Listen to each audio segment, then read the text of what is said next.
Insights into Entertainment, a podcast series taking a deeper look into entertainment and media. Our husband and wife team of pop culture fanatics are exploring all things from music and movies to television and fandom. We'll look at the interesting and obscure entertainment news of the week. We'll talk about theme park and pop culture news.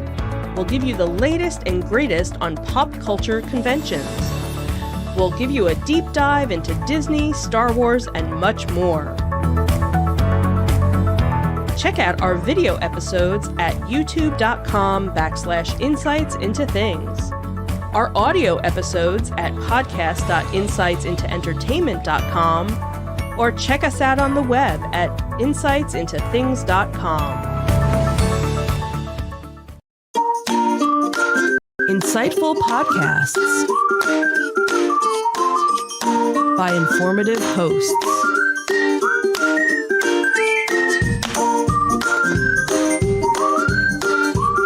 Insights into Things, a podcast network.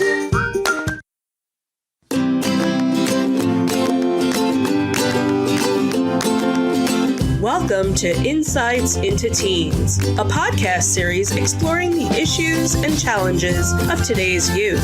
Your hosts are Joseph and Madison Whalen, a father and daughter team making their way through the challenges of the teenage years.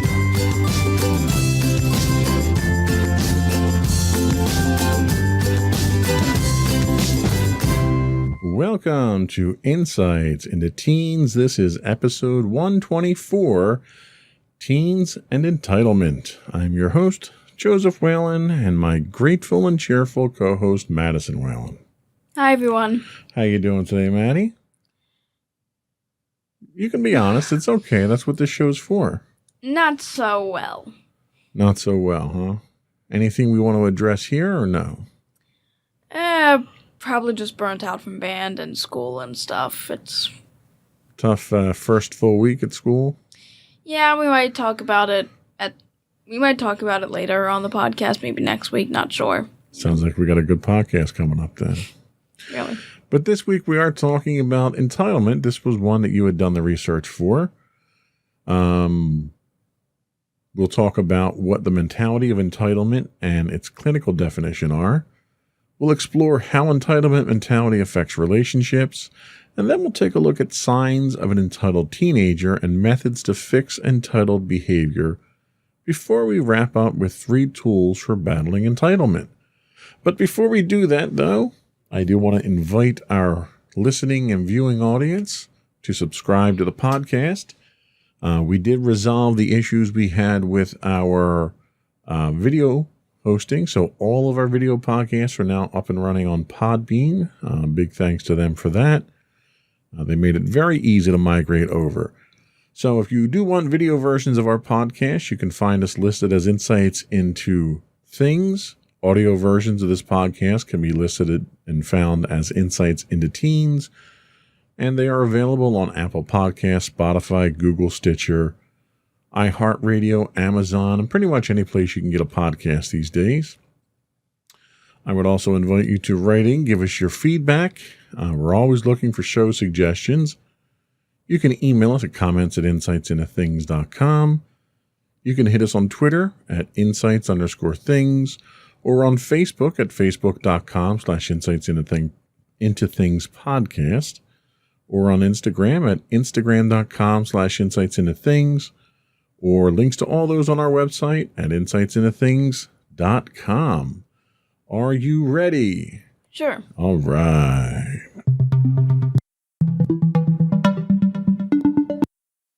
So what is the mentality of entitlement? So the research for this comes from webmd.com, and it was conducted by you, Madison. They say that entitlement mentality is defined as a sense of deservingness or being owed a favor when little or nothing has been done to deserve special treatment. It can be known as the, quote, "you owe me" attitude. Clinically speaking, entitlement is a narcissistic personality trait. People with narcissistic personality disorder have an inflated idea of themselves and a need for lots of attention from other people. It's not known exactly how this mentality develops, but a sense of entitlement may be due to social factors including the environment you grew up in, the way your parents treated you, whether adults solved your problems for you or not, or how you're treated by authority figures. So, now I want to kind of mention how entitlement mentality can affect your relationships. People with an entitlement mentality often see themselves as superior to others. As a result, this way of thinking affects interpersonal relationships. There can be long-term relationship damage as a result of entitlement mentality. When you believe you're entitled to better treatment than others, or that the rules don't apply to you, you're more likely to suffer in the long term. Given that you simply believe you aren't getting what you're owed, an entitlement mentality can result in conflict in relationships, unhappiness, disappointment, and depression. Your career may suffer too. Entitled people often interview well and can land leadership roles because of their confidence. However, they often lack team spirit and avoid problem solving in the workplace. Most of the decisions an entitled person makes are self-serving. This can quickly become apparent to their coworkers. There's also the cycle of entitlement that we should talk about.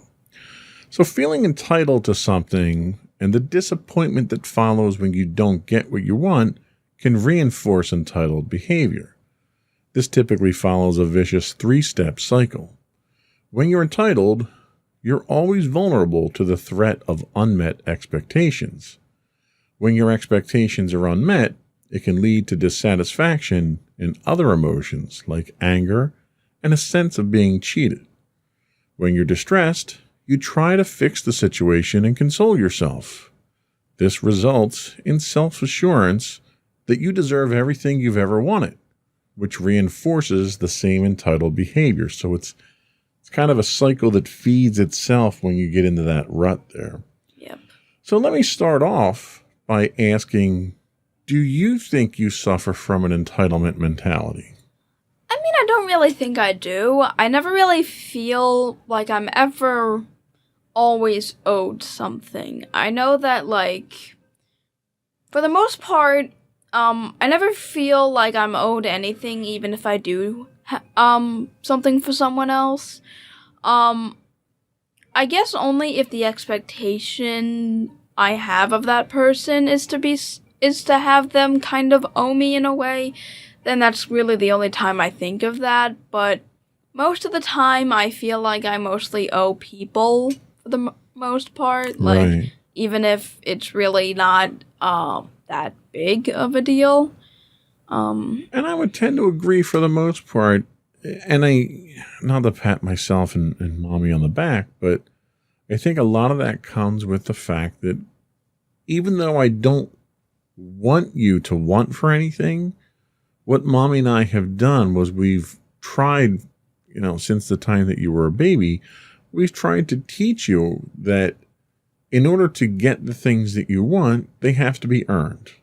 Either they're earned by good behavior, they're earned by obeying the rules, they're earned by doing your chores, whatever it is. And through the years, you've willingly accepted that. And when things are given to you, you're very appreciative because you yourself have had the opportunity to work and earn money, and you understand what the value of that effort actually is. Do you think that has helped you to not have an entitlement attitude? Oh, definitely. I think a lot of people who are entitled don't understand the value of hard work. When you think about kids who constantly want everything and their parents just willingly go along with it, they don't know they don't really take value in how they would get what they wanted. It's just that they got it, and that's all they really care about. They don't care, like, how much money their parents spent, how much time it took them to get this, like, how much effort that went into giving them this, something that they demanded, and all they care about is that they got it, and sometimes they just completely throw it away or just completely trash their parents because it was like a different model or something. Right. And it's funny, and in my experience, I find that the people that tend to be those who are the most entitled are the ones that haven't had to work to get to where they are. A couple of people that I've worked for in the past come to mind where their parents were very industrious. They were the ones that started out with nothing, worked their way to the top, became very successful at what they did, and then their children benefited from that, but there was never a need for their children to actually, excuse me, there was never a need for the children to actually put that effort in themselves. They've always been entitled in my experience. Do you know anybody? Have you experienced anyone who's entitled that you're aware of? I can't say that any specific person comes to mind. I've tried to probably avoid those kinds of people, especially because you never really want to be around someone who's completely entitled and only thinks of themselves and no one else. Right. The only example I can really think of might be controversial in a way. Okay. And that's people who really don't wear masks. That's a fair point. Some of those people might be considered to be entitled in a way. I could certainly see where you're going with that, and that kind of makes sense. A lot of times entitlement can also be about largely not appreciating what you have. Like those people, let's talk about the mask wearers. The mask wearers are people who understand that there are sacrifices that you have to make for the greater good. When I wear a mask, I don't wear a mask just to protect myself. I wear a mask to protect all those around me too, to protect my family, to protect my coworkers. And those who don't wear a mask, most of the ones, at least that I've encountered, tend to look at it as, well, I don't need to wear a mask. I'm going to get it no matter what, and I'll just have a natural immunity.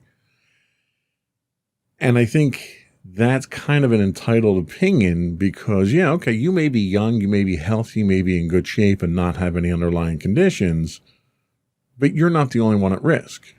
You could very well get a mild case of it, but become a carrier and then spread that to others. Mm-hmm. And this entitlement mentality is all about me. What can I do for me? What's important to me? What's valuable to me? And people that are the anti-maskers are all about themselves. They'll throw out different, freedoms and stuff like that, but really it's about them. And wearing a mask is really about protecting others. And so I agree with you. I think you're probably on par with that. So you've never had a situation where you've had to deal with an entitled mentality or anything like that? No, thank goodness. Well, I had this one boss a few years back, and we used to have a saying, and we said, his father put him on third, as a baseball reference. His father put him on third, and he convinced himself that he hit a triple. And he just assumed that because he rode his father's coattails to financial success, that he himself was financially successful and competent and intelligent. And when his father kind of got done dealing with all that nonsense and let him go run off on his own and run his own company, he ran it into the ground and proved that he couldn't manage his way out of a wet paper bag. And he still thought that he was entitled. Even after all that, and once his father cut him off, he kind of had to fend for himself. And I think he started to get an appreciation at that point in time for how tough business was and how tough it was to make it on your own. So even people that are uber entitled, and we're talking somebody who, was millions of dollars, in his bank account in one instance, owned a company, owned a multi-million-dollar home, owned a yacht, owned all this different stuff, went from that to basically nothing. And he's, owing money to the IRS and stuff like that. Even people that are that entitled can come around and start to get an appreciation and work through that entitlement. So let's take a little break, and we're going to come back and look at what some of the signs are in teenagers that are entitled, and we'll start looking at how we can deal with this entitlement mentality. We'll be right back.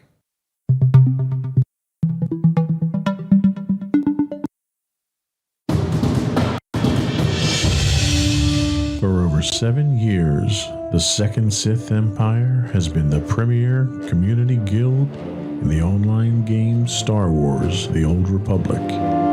With hundreds of friendly and helpful active members, a weekly schedule of nightly events, annual guild meet and greets, and an active community both on the web and on Discord. The Second Sith Empire is more than your typical gaming group. We're family.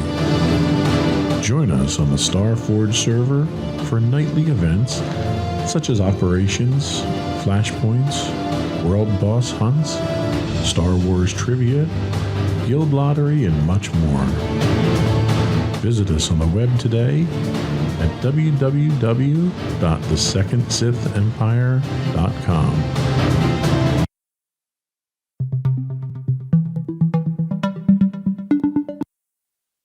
Welcome back to Insights into Teens. Today we're talking about teens and entitlement. And now we're going to be talking about what are the signs of an entitled teenager. And this research comes from finallyfamilyhomes.org. And it says an entitled teenager is confused about what's deserved, what's earned, and what's a gift. They're unwilling to help others or accept personal responsibility for themselves. Entitled teens have high demands for everyone but themselves. Entitlement is a feeling your child may have, but it's very unlikely for them to express it directly. Therefore, it's up to you to determine if your teen has a sense of entitlement. Here are 5 signs that may indicate you have an entitled child. So the first sign we have is they can't handle being told no. They melt down, pout, or put up a battle every time you turn down a request. An immediate yes is the only way to avoid a battle.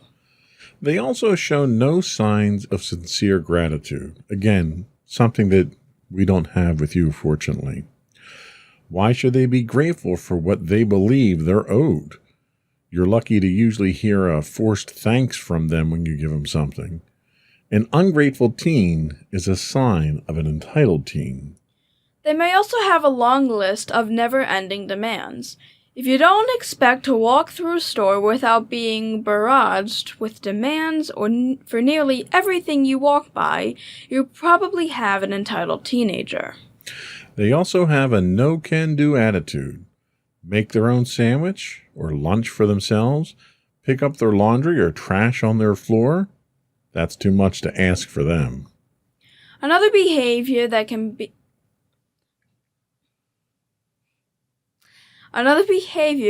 that they're constantly comparing. It always seems to be not fair for them.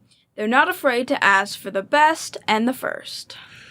If 3 or more of these sound like your child, you're probably dealing with an entitled teenager. Being entitled will not serve them or you well. So it's important to help your child grow out of this attitude. So now we can look at how to fix entitled behavior. The first step towards successfully fighting entitlement is looking into what may be driving the behavior. Usually there is some misinformation or false beliefs driving their feelings that are feeding the entitled attitudes and behaviors. In addition, the teenagers are developmentally inclined to be more wrapped up in themselves. As far as false beliefs go, it could be that they have bought into the message that their value is based on what they own or how they look. If your sense of personal wealth or your personal worth is on the line, non-essentials can start to look very essential. Those $100 jeans aren't just expensive. Getting them becomes tied to how loved and lovable you believe you are. Feeling equipped or unable to get what you want or need can drive entitled behavior. If you think that the only way you can get those genes is to demand them, that's what you're going to do. Developmentally, the science shows that teenage brains begin to revolve more intensely around self as they begin preparing for independence. Consequently, teens need extra help during this time to think about others and to empathize. Chances are that they're not thinking about how much work or money someone else spent to give them something, which is something that we had already kind of addressed in the previous segment there. So let me ask you, do you tie your self-worth to any kind of personal or materialistic possessions? Not really. I normally try tying my self-worth more or less to my good-hearted nature or or my intelligence or some of my hobbies and stuff like that. More or less the things I feel that actually make up who I am rather than material possessions. And I think you're absolutely right. You do. You make it more about who you are and what you can offer to other people than about what you have and what people can offer to you. So let's go down the 5 signs real quick and just see if you exhibit any of these just as a interesting mental exercise. So the being told no, they can't handle being told no. Is that something that bothers you? Is that something that you have difficulty accepting? Not really, for the most part. Yeah, I can kind of feel a bit upset if, I'm being told no, but it's not like I'll, break out screaming at you guys. I'll be like, oh, alright, and then I'll kind of just walk away from it. Right. How about sincere gratitude? Are you actually grateful when people do something for you or give you something like for instance, G-Ma is a great example of this. G-Ma made the big blanket for you, and she spent hours and hours putting this thing together and doing the pattern and all that stuff. How did that make you feel? Honestly, I loved it. I love the fact that she put so much time into it, and honestly, it makes it so much better when I sleep with it because I know that it was made with care, and honestly, I really love the design of it as well. Yeah, it's almost like when you sleep with it that, G-Ma's giving you a hug every time you curl up with it, Yeah. So a long list of never-ending demands. How demanding do you think you are? Not really. You're not at all. Yeah, the few times I actually, would want something, it takes me a while to, come up, and, I'm normally, very quiet about it, hey, Daddy, so I was thinking about something. Right, and, like when you want to get a new add-on for The Sims, one of your passions, and you're paying for it, which is the ultimate irony here. You're paying for it yourself with your own money that you earn. I just have to buy it for you because you don't have purchase rights on your account. You come to me and you're all shy. And my response is, what's the ask? What do you want? Just tell me what you want. And you're like, oh, well, I want to buy this. All right, here, it's done. Have fun. So no, you're not demanding at all. Yeah. You don't demand, to go shopping. You don't demand clothes. You don't demand any of the things that, when you were born and I knew I was having a daughter, I was terrified because I didn't know if I'd be able to relate to a daughter. And I heard all horror stories from my friends who had girls about, when they get to this age, they're going to always want to go shopping. They're going to want this. They're going to want that. And I got none of that from you. And it was almost like, were they just trying to scare me, or are you just that different? And it's like, yeah, she's pretty easy to get along with at this point, So you've never had that problem. How about a no can do attitude? If we ask you to do something, do you resist that? Do you say no, not my job, don't bother me, anything like that? Not really. Unless, I'm in a bad mood, which never normally am unless, it's an actual physical thing or something happened. So I normally always do what you guys ask me, unless I forget. Yes, and given the fact that you're my daughter and I ask you to do something and you don't do it, I I totally understand why you don't do it, because you are my daughter. Because I forget. What about comparing? Do you compare a lot? I normally like to try not to. I've never really been all that much into social media and stuff, and I never compare these kids get this and I have to have this. The only time I've ever done that is with school lunch, but am I really going to complain about something that petty? That's a very good point. And no, I think for the most part, both Bobby and I would agree that you really are not the type of person to compare yourself to someone else. Growing up, I had a friend that was like that.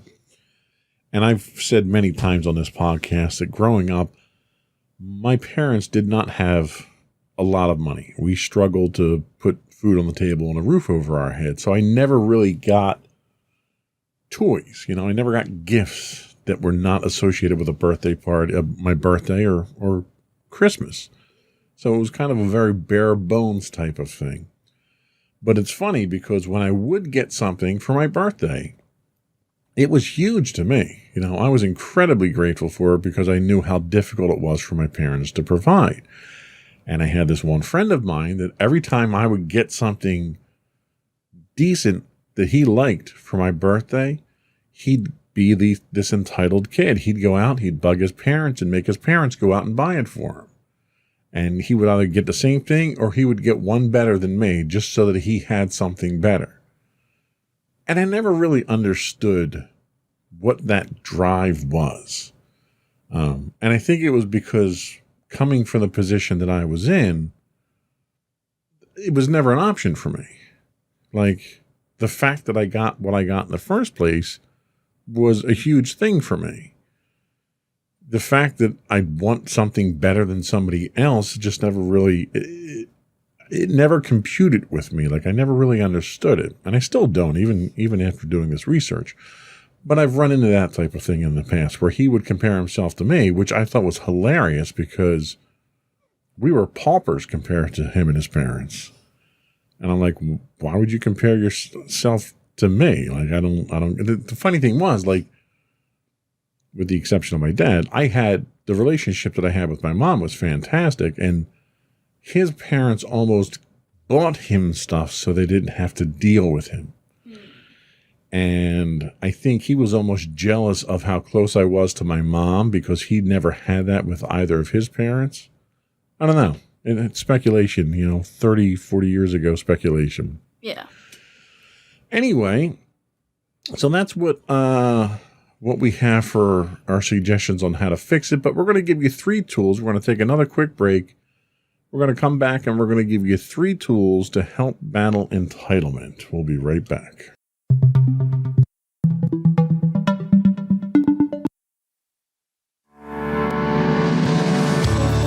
Insights into Entertainment, a podcast series taking a deeper look into entertainment and media. Our husband and wife team of pop culture fanatics are exploring all things from music and movies to television and fandom. We'll look at the interesting and obscure entertainment news of the week. We'll talk about theme park and pop culture news. We'll give you the latest and greatest on pop culture conventions. We'll give you a deep dive into Disney, Star Wars, and much more. Check out our video episodes at youtube.com/insightsintothings. Our audio episodes at podcast.insightsintoentertainment.com, or check us out on the web at insightsintothings.com.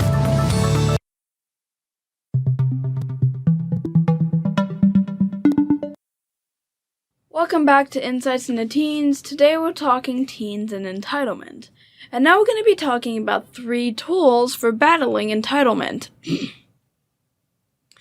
It seems like entitlement is all around us, especially among teenagers. You can't be complacent if you want your teen to break free from entitlement. It requires effort and intention. So the first tip we have here is teach your teen gratitude. The number one enemy of entitlement is gratitude. Gratitude isn't just being thankful or appreciative, but also recognizing the effort of the giver. Explicitly teaching your self-focused teen how to be grateful will help them develop gratitude more quickly and fully.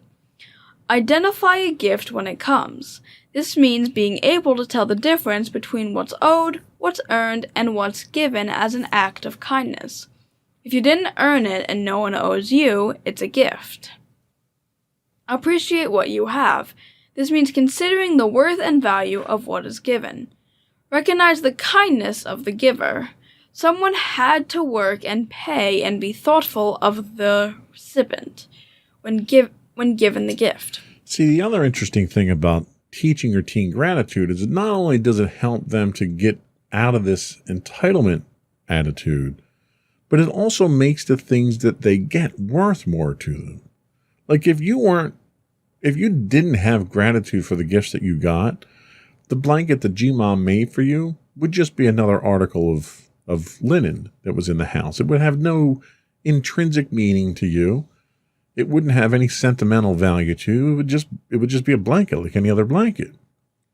But because of the gratitude that you have and the appreciation that you have, it makes that item all the more valuable to you. So the individual who has gratitude for what they receive increases the benefit of the things that they receive as well, which is another interesting take on it. The next thing that we have, and we've already kind of touched on it, and that is the fight comparison. They say they talk specifically about social media. So they say set time limits and ditch social media altogether. Help your teens interpret what they're seeing in the media and online. Remind them that all things are meant to sell. Even their friend on social media is selling something, such as, I've got it all together, or you should admire me. These are all half stories at best, but most are outright lies. Never compare your teen to others yourself.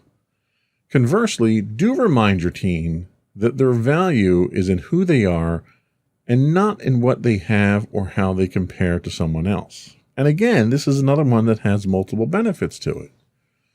If you're as valuable as you feel yourself, then it doesn't matter what personal possessions you have. Yeah. And personal possessions come and go.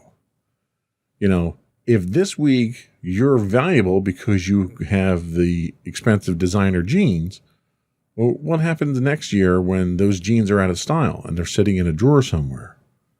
Do you not feel worthy anymore because you're not wearing those jeans? Like that, tying your self-worth to that type of thing is kind of silly.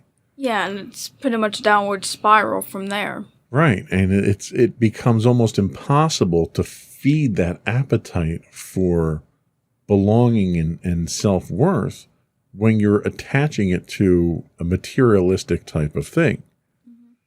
If you make yourself a better person, if you're compassionate, if you're empathetic, if you help people, like that's one of the reasons why I enjoy the kind of work that I do.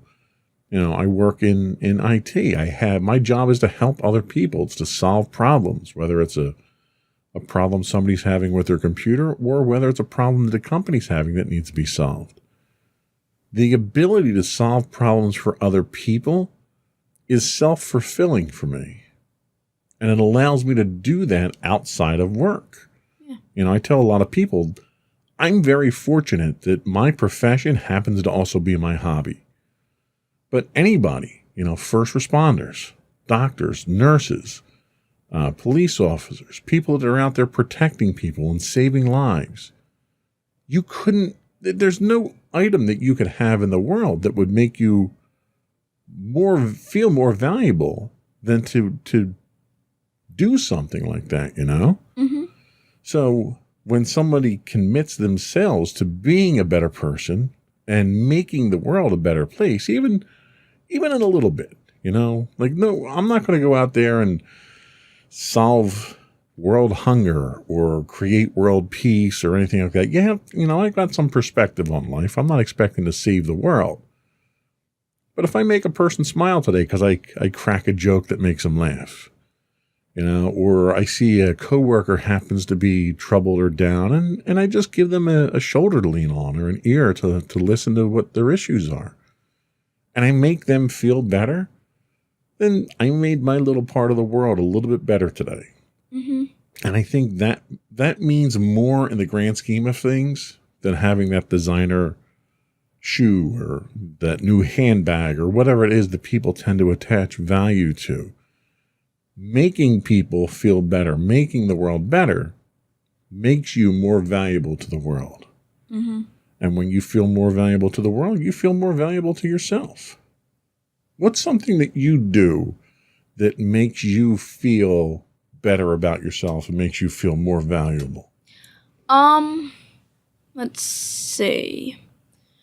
I guess the thing that I'd probably say that I feel makes me valuable is kind of this podcast. I'm a real teen experiencing real issues that teens face, and talking about it on the podcast, I know has been helping people.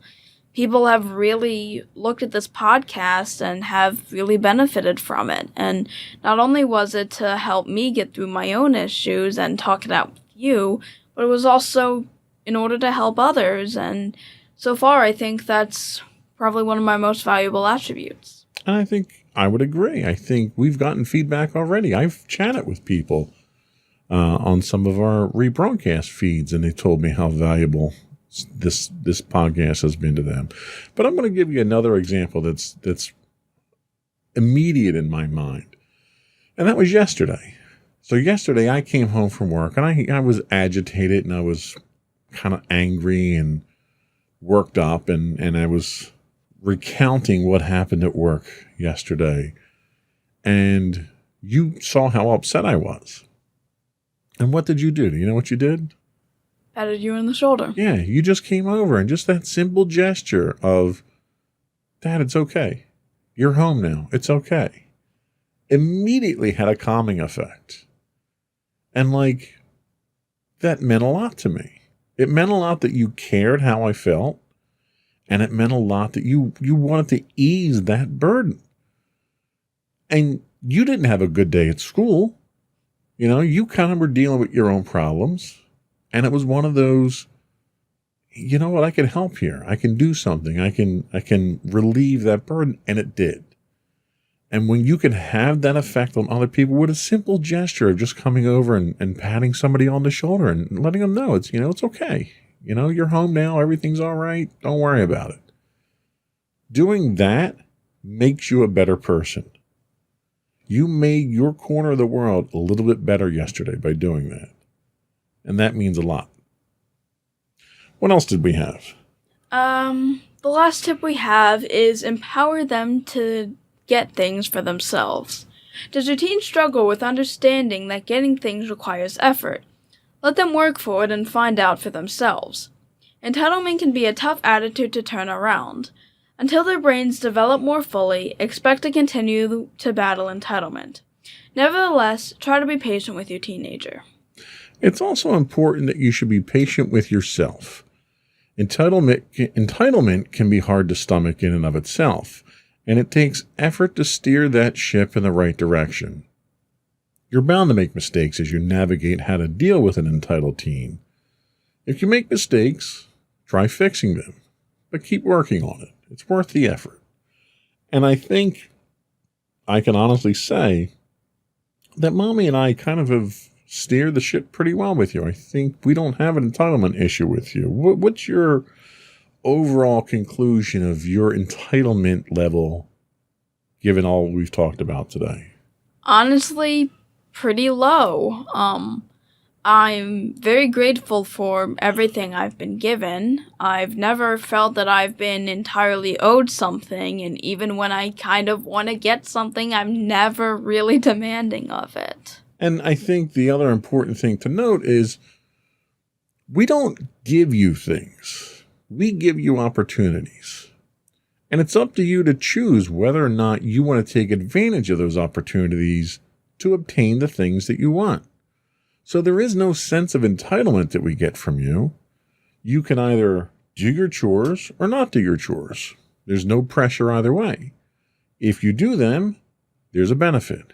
If you don't do them, there's no benefit. And there are weeks, that you've not done them. You didn't feel good. We were too busy. You had too much stuff going on. And it's fine if you don't do them. But you also want to accept the fact that you don't get that benefit when you don't. And because of that, mommy and daddy don't have any issue giving you things above and beyond, because you do go above and beyond. We don't ask a lot of you, but you give far more than we ask, I think. And because of that, I think you should be rewarded for it. And a lot of times you are. What happened? You were at band practice over the weekend. What did mommy and daddy do? You pretty much redesigned my room. Yeah, mommy went in there and she was cleaning it up. She was putting your clothes away. She swept up the floor. And we came up with the idea. We had shelves that we were going to put up for you.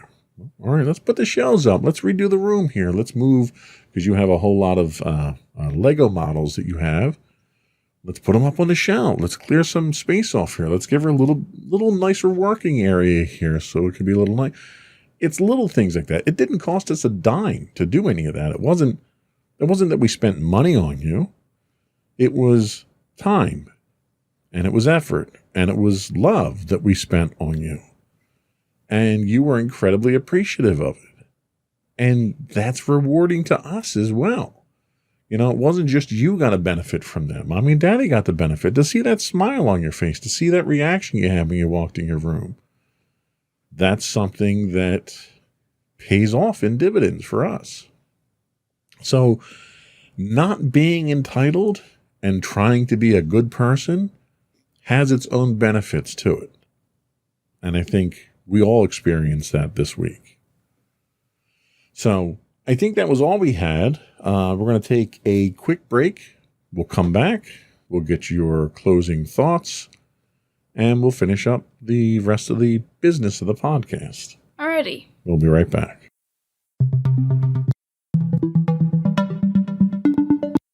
Go over your closing remarks. Alrighty, so if there is anyone out there that has to experience being around an entitled teen or, just entitlement in general, just know that it takes time to get over it. You can at least help your teen in order to help them learn the value of hard work and the value of gratitude. And simply having an unentitled nature and just being extremely grateful for everything has many benefits. And no matter what, it's always worth the effort, no matter how much you have to put in. Okay, very well said. Sage advice and knowledge as always. Thank you. Before I do want to move on, I do want to acknowledge we're broadcasting live for the first time on our new Podbean account, and we do have one listener in the chat room now. I hope you can hear us. I don't know if it actually works. We did get a hello. Thank you for that. I assume that's going to confirm that we are actually being heard out there. This was kind of our first test of this one today. Before we do go, I do want to once again invite our audio and video audience out there to subscribe to the podcast. You can find us listed as Insights into Teens for our audio version or Insights into Things for our video version of the podcast. We're listed on Apple Podcasts, Spotify, Google, Stitcher, iHeartRadio, any place you can find a podcast. I would also invite you to give us your feedback. We're always looking for suggestions for show topics. You can email us at comments@insightsintothings.com. We're also on Twitter at insightsintothings. You can send us actually DMs on Twitter. We do accept them. You can get high-res versions of our videos on YouTube at youtube.com/insightsintothings. We do stream 5 days a week on Twitch at twitch.tv/insightsintothings. You can get audio versions of this podcast on the web at podcast.insightsintoteens.com. Video versions you can get now at podcast.insightsintothings, which is, again, another benefit from our hosting on Podbean. You can find us on Facebook at facebook.com/insightsintothingspodcast or on Instagram at instagram.com/insightsintothings. Let's slow down there. Instagram.com/insightsintothings, or you can find us on the web at insightsintothings.com and you. And don't forget to check out our other two podcasts, Insights into Entertainment, hosted by you and Mommy, and Insights into Tomorrow, our monthly podcast, hosted by you and my brother Sam. And that's it. Another one in the books. Bye, everyone. Bye.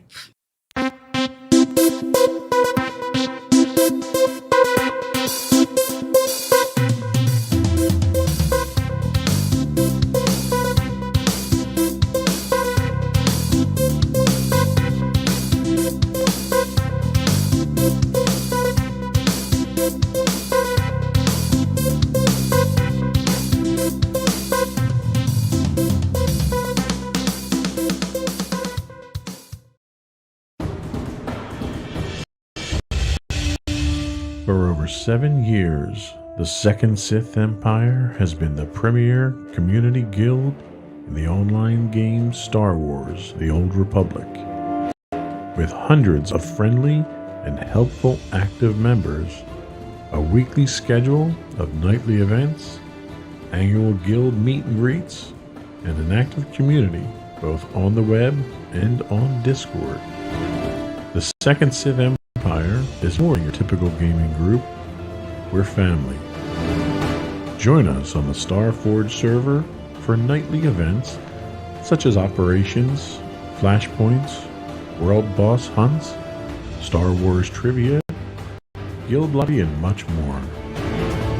Visit us on the web today at www.thesecondsithempire.com.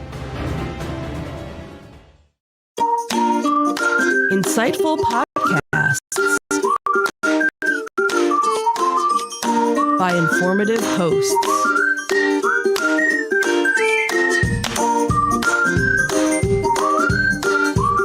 Insights into Things, a podcast network.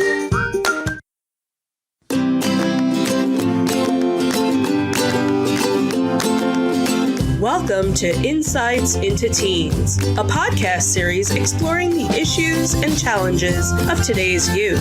Your hosts are Joseph and Madison Whalen, a father and daughter team making their way through the challenges of the teenage years.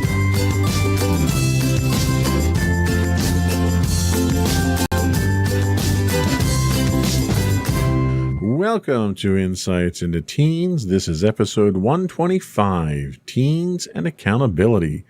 I am your host, Joseph Whalen, and my responsible and accountable co-host, Madison Whalen. Hi, everyone. How you doing today, Maddie? All right. How about you? I'm doing okay. How was your week this week? So far, not bad. So far, it's Thursday. It's got to be fairly decent, right? Yeah, so far. Okay, good. No major issues, no major problems, nothing to talk about. I mean, there have been stuff, but, not, extremely bad stuff. Enough to make a podcast? Maybe a later date.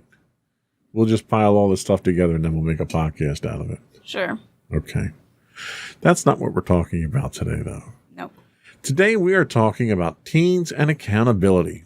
This week we'll be talking about what accountability is and how to hold teens accountable. Then we'll talk about setting goals and how to help our teens realize those goals.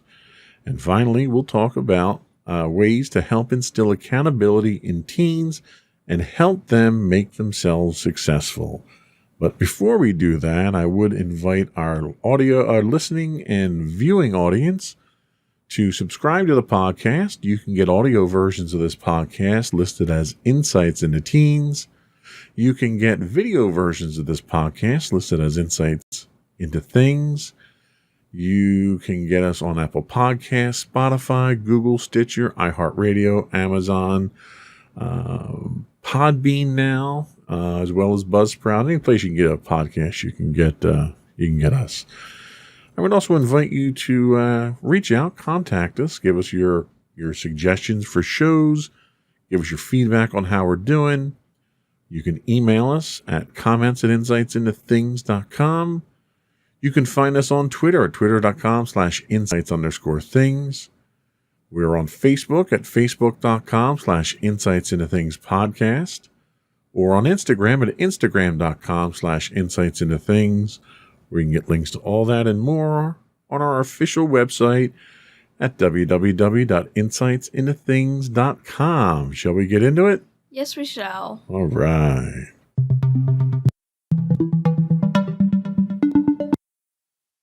So what is accountability? So our definition for accountability comes from a site we've used before called MiddleEarthNJ.org. And they say the definition of accountability is taking responsibility for one's actions, and it is something every parent hopes their teen will do. That's kind of a subjective statement. I'm assuming every parent does, but I'm sure there's a few out there who could care less. When parents teach their kids to take responsibility for their decisions and actions, they help them develop into conscientious human beings and responsible citizens of the community. Without accountability, teenagers blame others and refuse to follow rules they find unfair, and find ways to justify their behavior regardless of the impact on others.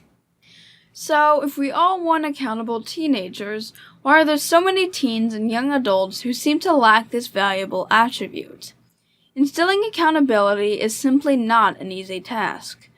It is a long process that requires patience and diplomacy.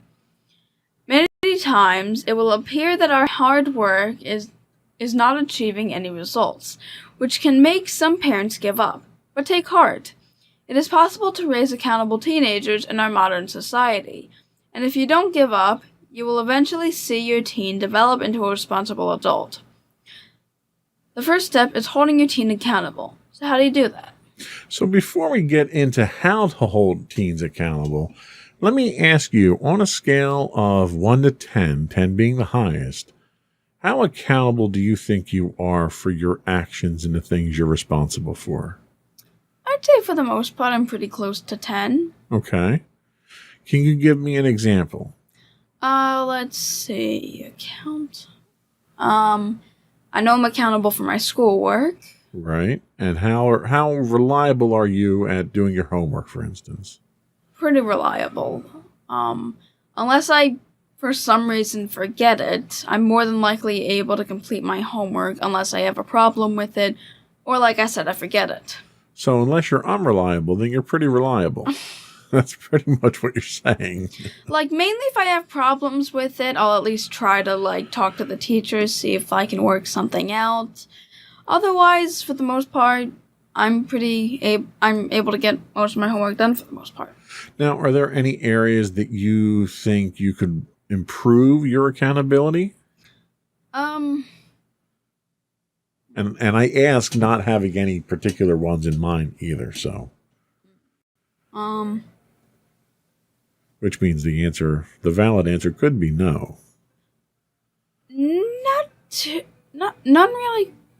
Nothing specific comes to mind right now. Okay, well, maybe as we go through the show here, you might come up with a few things, and we might be able to help you out with some things, or because clearly if you're a 10 out of 10 on accountability, you're probably not going to benefit too much from what we have to cover in this podcast, but yeah, maybe by the end of the show we'll find something, or maybe this will just be for the enjoyment, entertainment, and education for those listening and watching.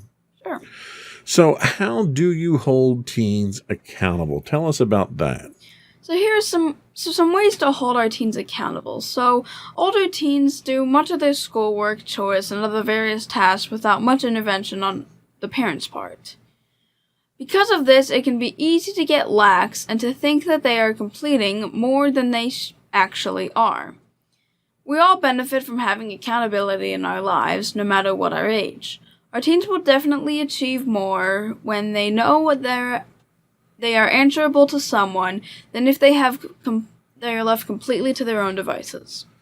And I agree with that. I think it's important to have somebody, even with me at work. It's important for me to have someone that I can report to kind of keep me in line and have sanity checks and make sure I'm doing what's right and getting feedback, positive or negative. So having that there is important. But we do have a few tips for holding our older kids accountable. So the first one we talk about is to do some things together.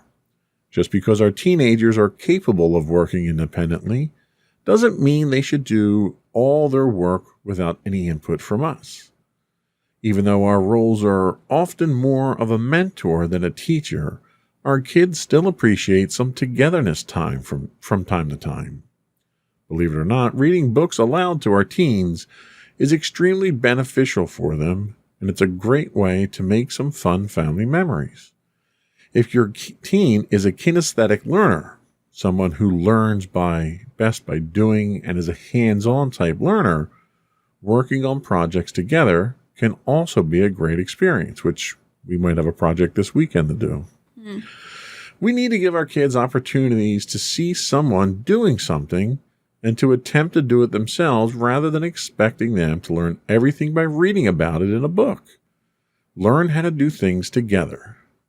Watch YouTube videos, take a community education class, or hire someone to teach both of you, and have some fun with this. So, we also have just simply to talk to them. If your teen is learning about a specific topic, have a discussion with them about it. Ask them to tell you about something new they've learned. Have them explain something to you or show you what they're working on. Find out if they have anything that's currently frustrating them or making it difficult for them to proceed. Brainstorm solutions together and then check back later to see if that actually helped. And then ultimately you have to check their work. So whether they're doing schoolwork or chores, it's important for us to spot check our teens from time to time. Are they doing a thorough job or putting forward their best effort? Are they remembering to do what we've asked them to do? There are a variety of ways to do these checks, but it can be helpful to check up on your kids when you get home from work. There's something about knowing that parents will be inspecting their work that will help motivate kids to do their best. So let me ask you, do any of these things, are you responsive to any of these things? Do these help you to be more accountable? Well, I do appreciate when you guys sometimes do things with me. I do appreciate that I kind of get that bonding time with you. Even if you're not helping me directly with something, normally we're always doing something fun together. That's a good point. And I'd say for talking, you guys definitely talk with me. And you always want to know how my day is, and a lot of times it can sometimes help if I'm having a bad day. Right. How are we about checking up on your work and holding you accountable for it? Are we strict about that? Are we too strict? Are we not strict enough? Do you feel as though, we're involved enough in what you're doing to kind of help guide you that way? I mean, yeah, if Mommy ever sees something that I might have not turned in an assignment right, she always makes sure to let me know, just making sure that, I'm held accountable for all my assignments. And I think that's important. I mean, being responsible for your own work is very important especially when it comes to schoolwork. Mm-hmm. But outside of schoolwork, there's other things. And I think accountability is all about having goals and accomplishing those goals, whether it's a school goal or something else. So we're going to take a quick break, and we're going to come back, and we'll talk about helping our teens realize their goals. We'll be right back.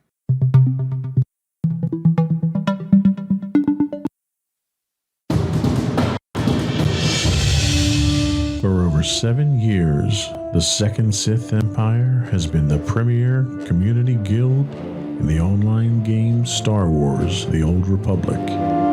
With hundreds of friendly and helpful active members, a weekly schedule of nightly events, annual guild meet and greets, and an active community both on the web and on Discord.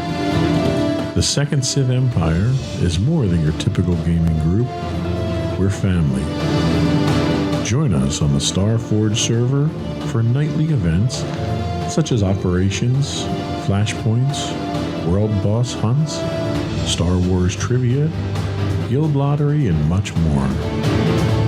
Visit us on the web today at www.thesecondsithempire.com.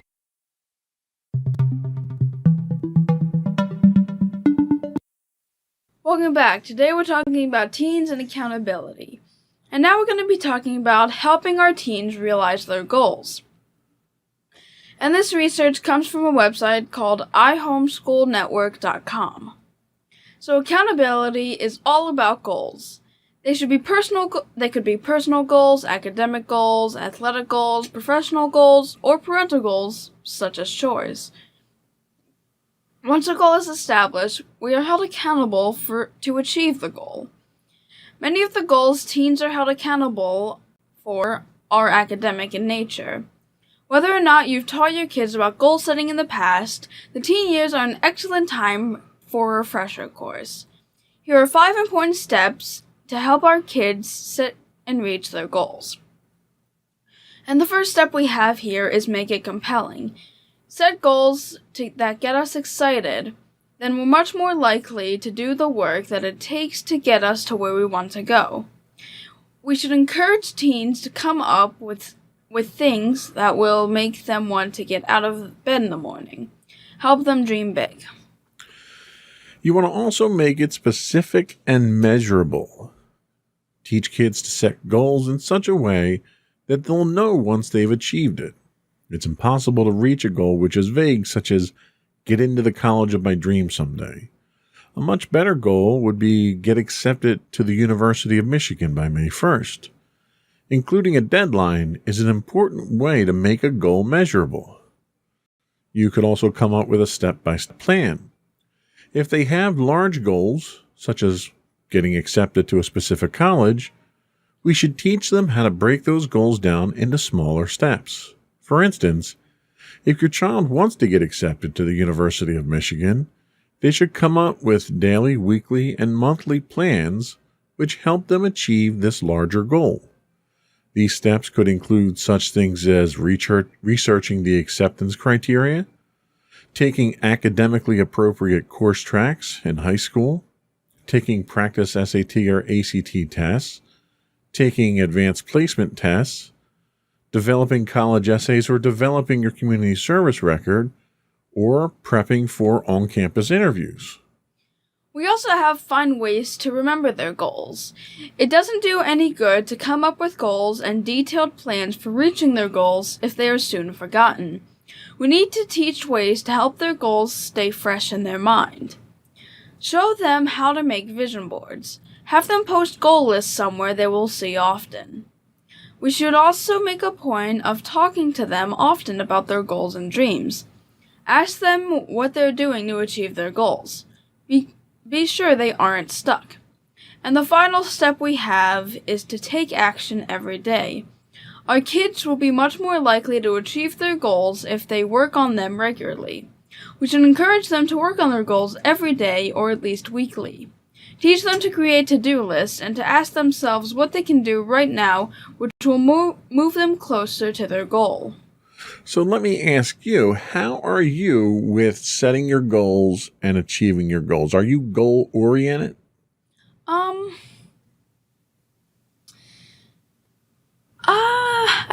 I try setting goals for the most part. I probably don't set as many goals as I probably should, and most of my goals are kind of vague for the most part, so I think I might need a little more help with goal setting for the most part.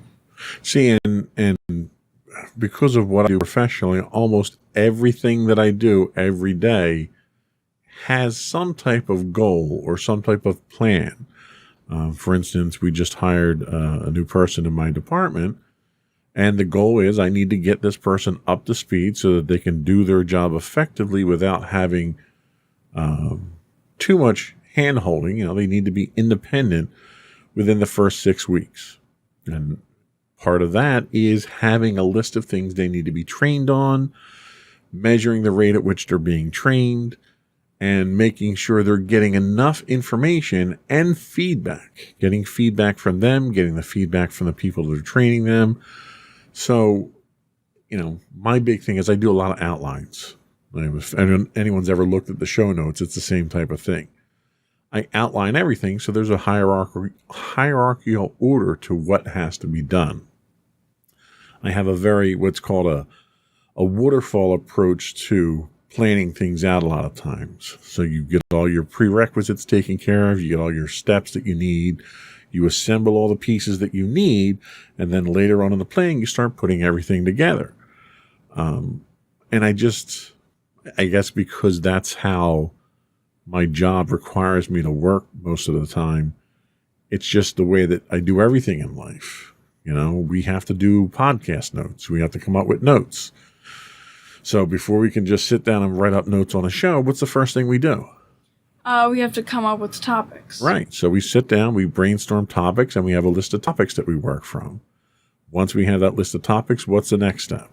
We have to pick selective topics and then do research on them. Right. So we do all of our research, we put it into the show notes, then we determine does this show require a special guest? If it is, we kind of put it into a holding pattern. We try to line up a guest and we schedule things around that.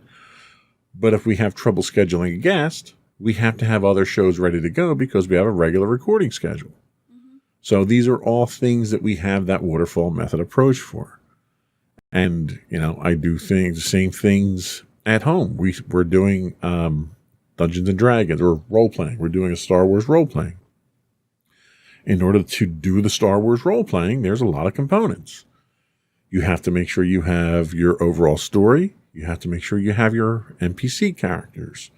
You have to make sure that your players know how to build their characters. You have to select your miniatures. You have to do your backstory. You have to do all these things before you even sit down at the table. So it's like 6 weeks worth of prep work before you can even sit down and start playing. Yeah. What's something like that you handle in your day-to-day life where you just sort of fall into that, okay, here's the plan type mode?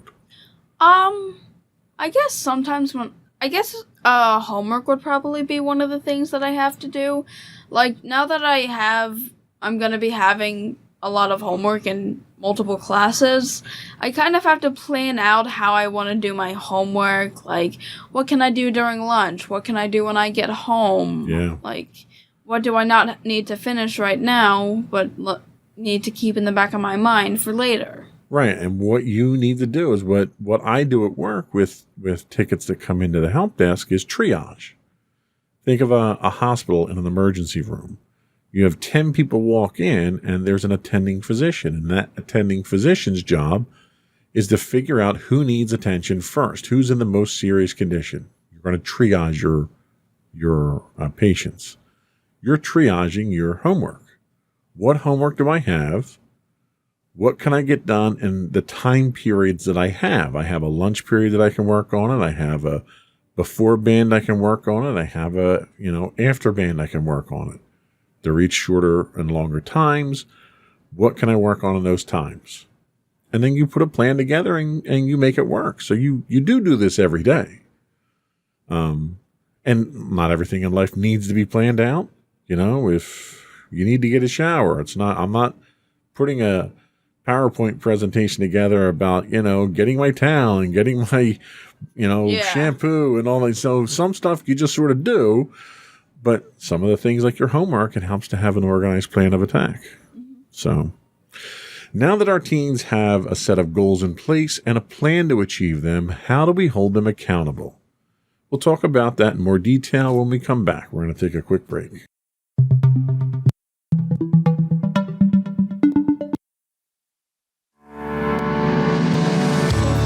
Insights into Entertainment, a podcast series taking a deeper look into entertainment and media. Our husband and wife team of pop culture fanatics are exploring all things from music and movies to television and fandom. We'll look at the interesting and obscure entertainment news of the week. We'll talk about theme park and pop culture news. We'll give you the latest and greatest on pop culture conventions. We'll give you a deep dive in Disney, Star Wars, and much more. Check out our video episodes at youtube.com/insightsintothings. Our audio episodes at podcast.insightsintoentertainment.com, or check us out on the web at insightsintothings.com.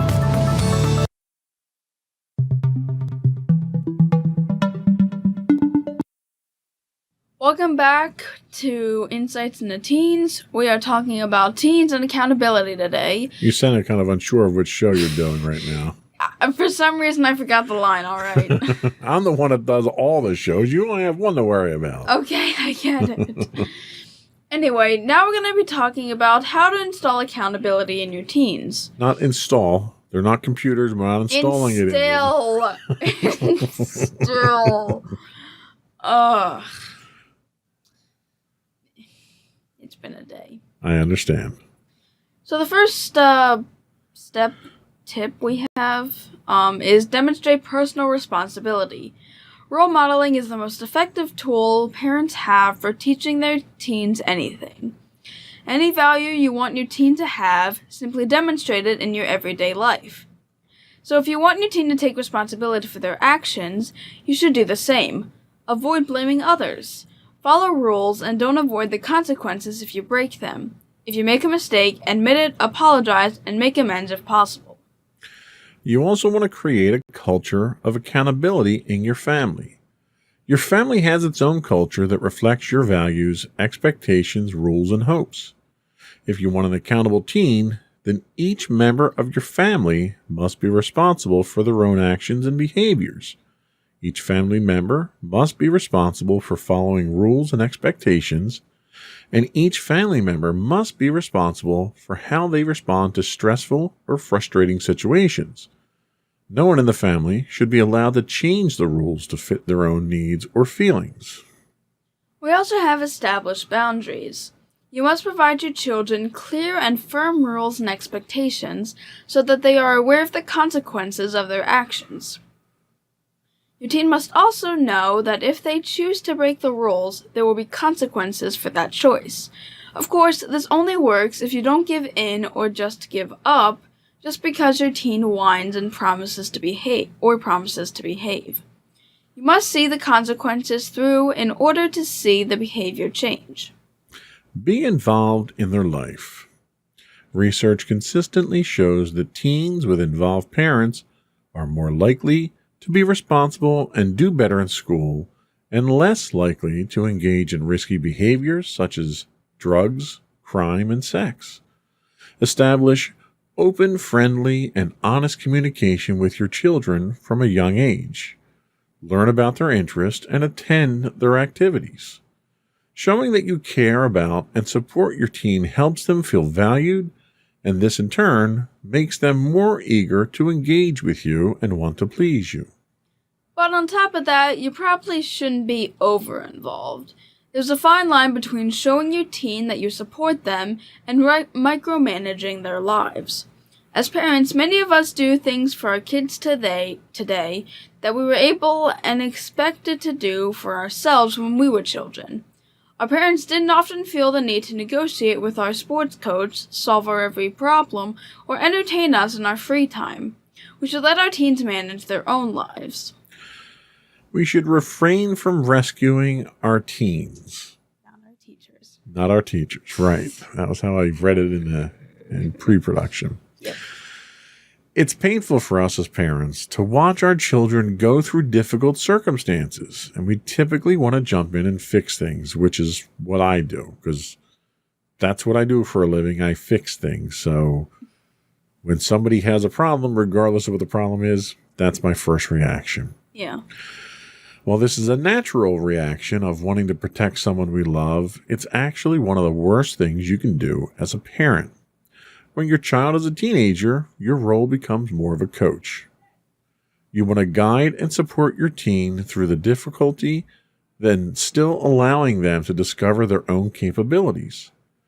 If we step in, we stop the learning process and deprive our teen from developing the courage needed to try new things and solve problems.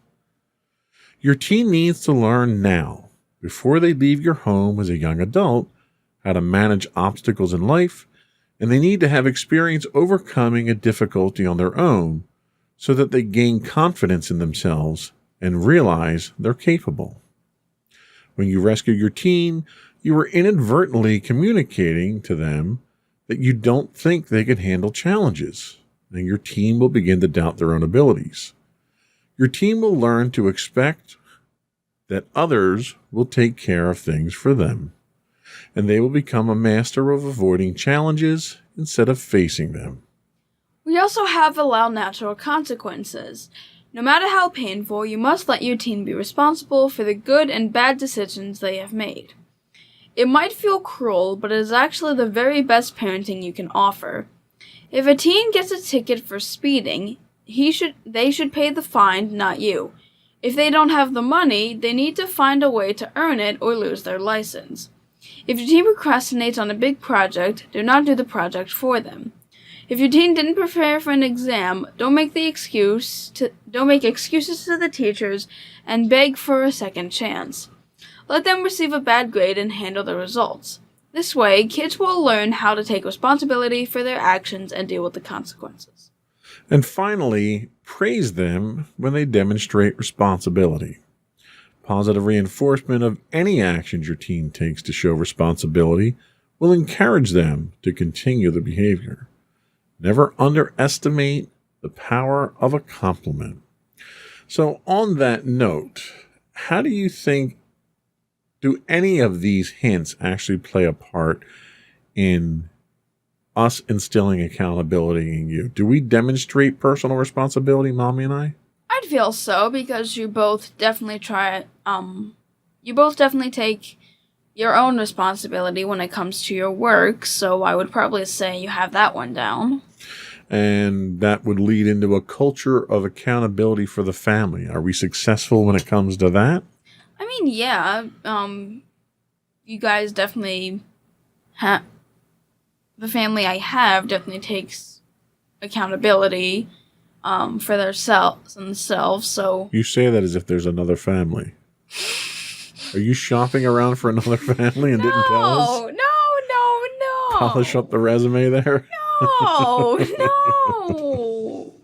No. How about boundaries? Do we establish clear boundaries for you and associate consequences, or do we let you off the hook a lot if something happens?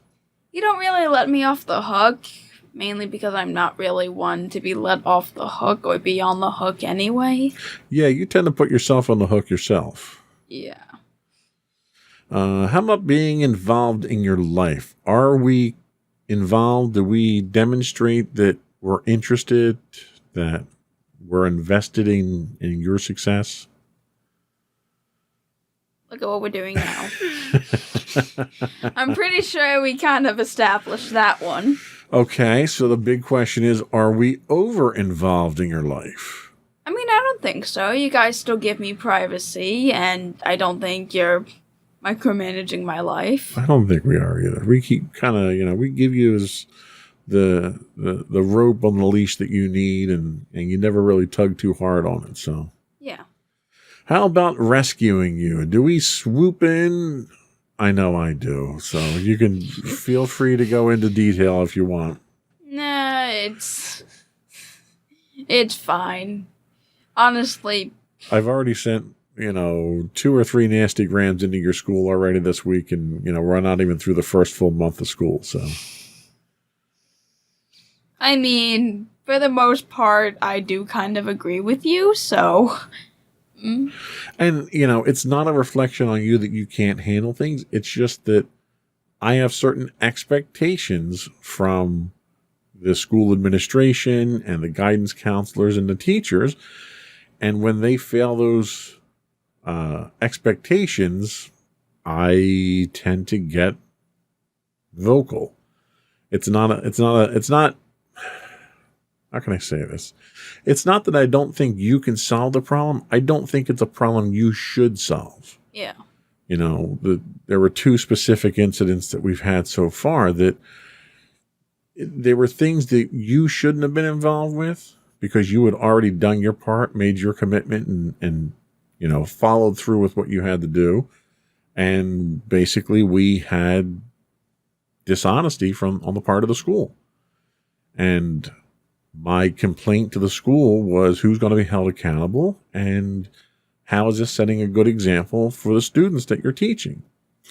So that was about them. It wasn't about you. So I think that's kind of a important distinction. Yeah. How about consequences? Are there consequences when you don't do your homework or you don't do your chores or you don't do something that you're supposed to do? Yeah. Okay, good. That's straight and to the point. I like that. I mean, yeah. Do we praise you? Do we give you pats on the back? Yeah. Do we lift you up when you're down?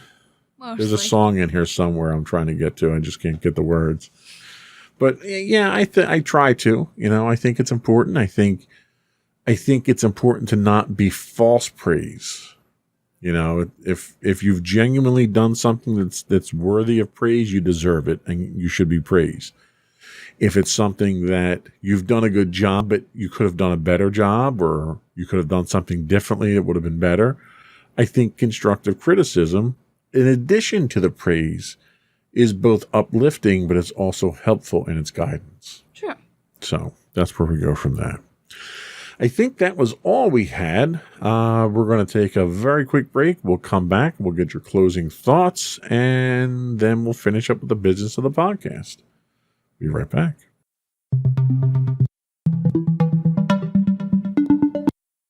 Go with your closing remarks.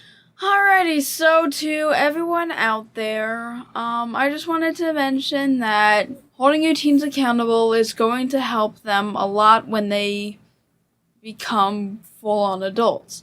Being accountable for your actions is something that everyone, no matter how old you are, is going to have to use, and we hope that giving you these steps and these tips will help your teens hold themselves accountable. And if not, it at least opened your eyes to how you can try holding your teens accountable. Very good. Sage advice as always. Thank you. So that is all we had today. But before we do go, I do want to once again invite our listening and viewing audience to subscribe to the podcast. You can get audio versions of this podcast listed as Insights into Teens. You can get video versions of all the network's podcasts listed as Insights into Things. We're available on Apple Podcast, Podbean, Stitcher, Castro, Pandora, and pretty much any place you can get a podcast these days. We would also invite you to write in, give us your feedback. You can email us at comments@insightsintothings.com. You can get us on Twitter, where we do accept DMs at twitter.com/insights_things. You can find high-res versions of our videos on YouTube at youtube.com/insightsintothings. You can get video versions of this podcast on the web at podcast.insightsintothings.com. We do stream 5 days a week on Twitch at twitch.tv/insightsintothings.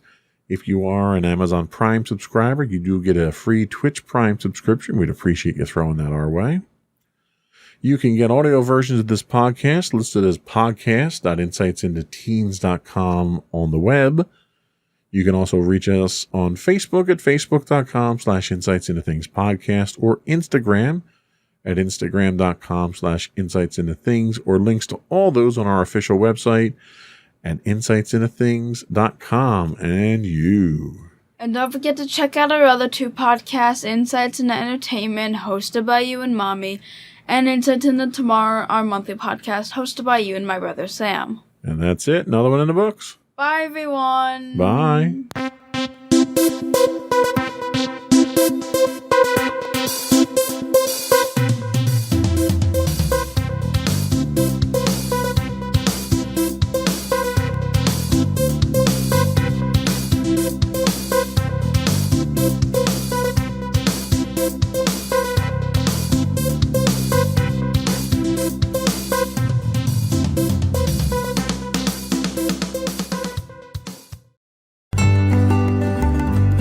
Insights into Teens, a podcast series exploring the issues and challenges of today's youth. talking to real teens about real teen problems. Explore issues from braces to puberty, social anxiety to financial responsibility. Each week, we talk about the topics concerning today's youth. We look at how the issues affect teens, how to cope with these issues, and how parents, friends, and loved ones can help teens handle these challenges. Check out our video episodes on youtube.com/insightsintothings. Catch our audio versions on podcast.insightsintoteens.com or on the web at insightsintothings.com. Insightful podcasts by informative hosts.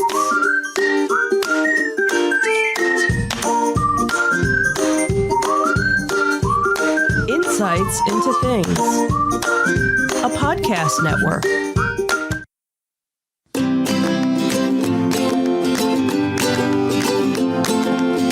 Welcome to Insights into Teens, a podcast series exploring the issues and challenges of today's youth. Your hosts are Joseph and Madison Whalen, a father and daughter team making their way through the challenges of the teenage years.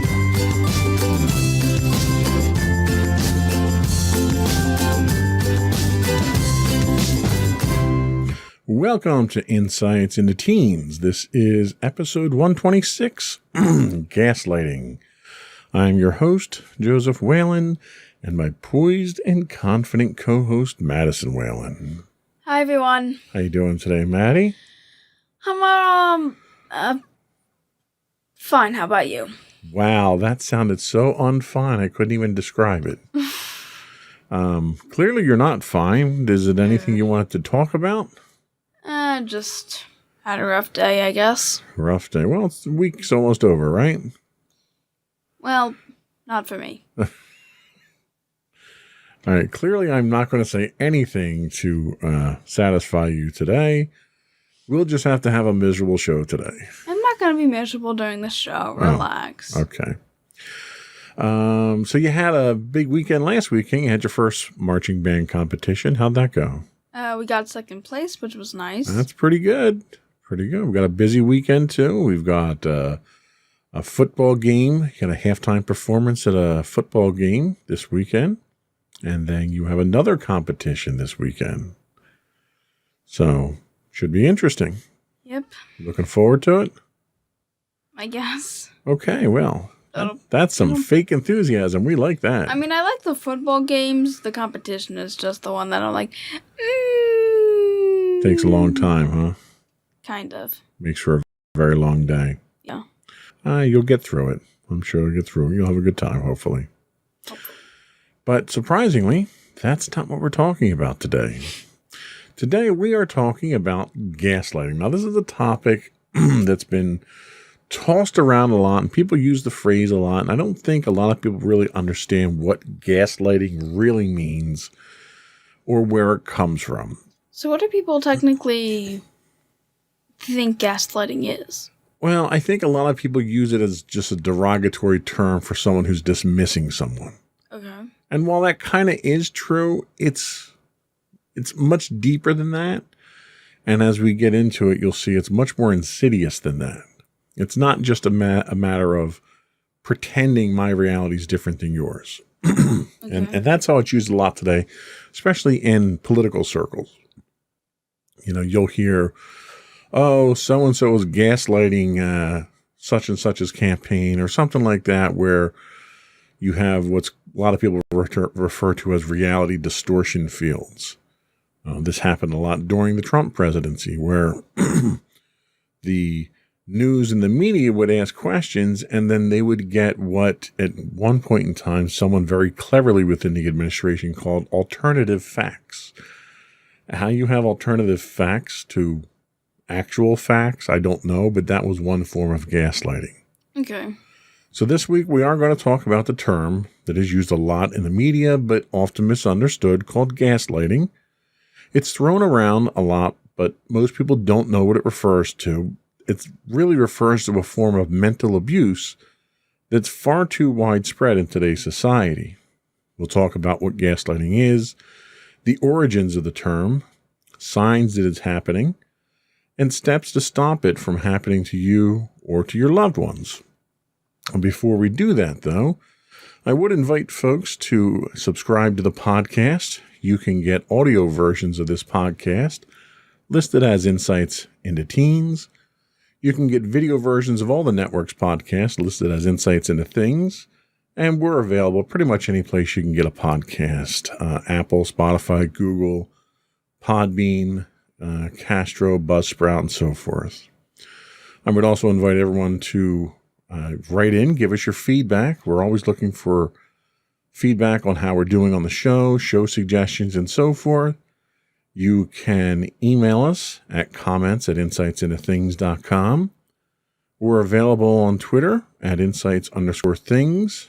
We're on Facebook at facebook.com/insightsintothingspodcast.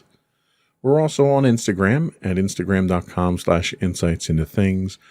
We can get links to all of our social media and much more on our official website at insightsintothings.com. Ready to get started? Yep. All right, here we go.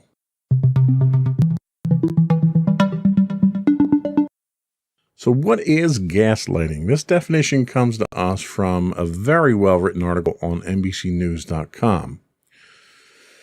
Psychologists use the term gaslighting to refer to a specific type of manipulation where the manipulator is trying to get someone else or a group of people to question their own reality, memory, or perceptions.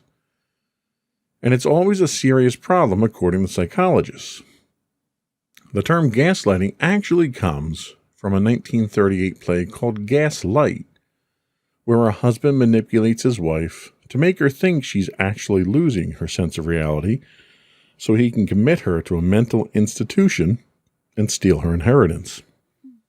Nice guy, huh? Yeah, that's a real nice love story there. So, not all real-life examples are so diabolical. It may start out with seemingly small offenses, but the problem is that even more or less insignificant instances of questioning your own judgment or reality, thanks to deliberate intent of someone else, can snowball. You can end up in a cycle of not being able to negotiate your daily life in a way where you are clear-minded, can focus, can make sound decisions, and have a sense of well-being. Gaslighting happens in a variety of different relationship types. In personal relationships, think of an abusive spouse or, in rarer cases, a parent. In professional relationships, such as a manipulative boss or a coworker preying on a subordinate. Even by public figures, there are several examples of gaslighting by former President Donald Trump and his administration, which the site provided. No matter whether it's happening in marriage, between a leader and his or her constituency, or elsewhere, it's important to be aware of the red flags that you or someone you know might be a victim, which is the first step to getting out of an abusive situation. And kind of hearing the definition of this reminds me of a story we were kind of reading in ELA called The Lottery by Shirley Jackson, and basically the message in it was kind of to question traditions and such. Basically, the tradition of the lottery is an extreme example of just completely committing to traditions entirely. So, based on this definition, though, do you think you've ever been gaslighted by someone, or do you think you've ever gaslighted someone without even knowing it? I have changed my perspective on various things. I don't think it's like the extreme example of mental manipulation to the point where, like, my entire belief system has completely been shattered. So I don't think I've necessarily been gaslighted, like, badly. Like, I don't think anyone really manipulated me that way. Right. See, and I've had this situation happen with employers in the past. One particular employer several years ago had they were big on inspirational messages, and they liked to lead through these catchphrases, and they thought they had some effect on morale. So this one particular manager, this officer in the company, got up in front of the entire company at one time at a meeting, and he gave this example of, we need to be more like geese in this company. And you look around the room and everyone's kind of scratching their heads like, what are you talking about? And he goes on to say, well, what geese do is they fly in a V formation. And when that lead goose gets tired, and he's referring to the CEO of the company at that time, when that lead goose gets tired, they have to fall back, and then somebody else comes up and take the lead. And he's kind of equating that to himself, where the CEO had just gone through kind of a bad press situation with the company and had a mess something up in the company. And he was giving the example of him stepping up. And he says, the next goose steps up in line, and that's how that formation continues to fly with a new leader up there. And everyone's like, oh, okay, yeah. They all kind of like nodded their heads and left the room with this idea that this guy's trying to take over the lead. So after the meeting, I went and I talked to him, and I said, you're not from around here, are you? He says, oh, no, I'm from upstate New York. I said, well, that was a very interesting example that you gave. However, reality here is a little bit different. It's like, what are you talking about?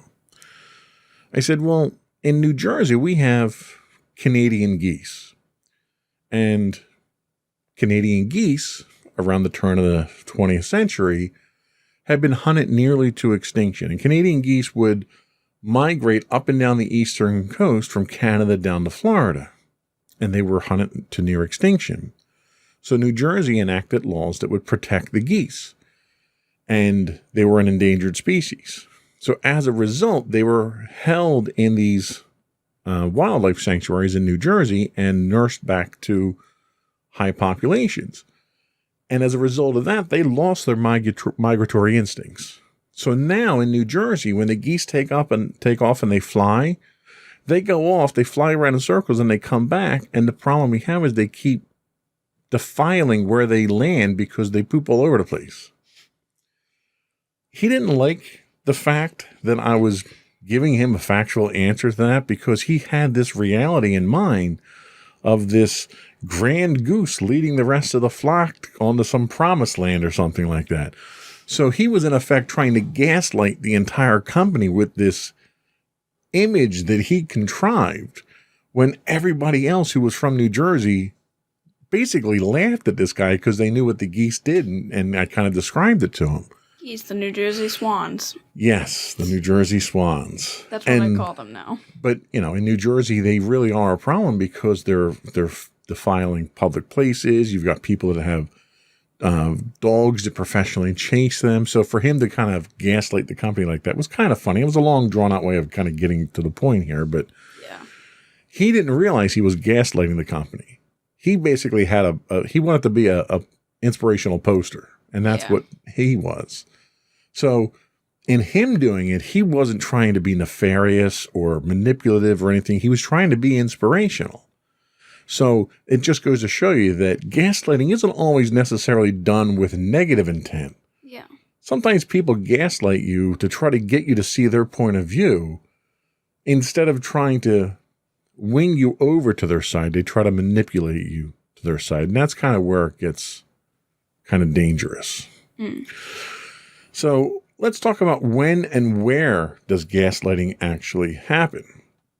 So gaslighting actually happens in a power dynamic, but it's not always intentional or malicious.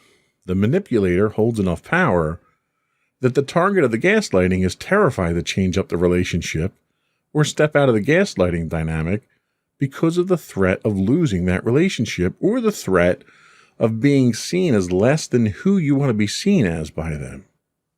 It's a real threat to them.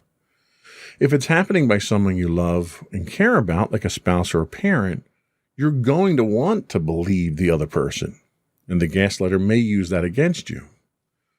Many people in this case, the targets of gaslighting, change their perception in order to avoid conflict. The gaslighter doesn't necessarily need to be acting with malicious intent, nor does the gaslighter necessarily need to realize that he or she is gaslighting another person for it to be happening, kind of like you said with your example. Right. It might be a result of how you were raised.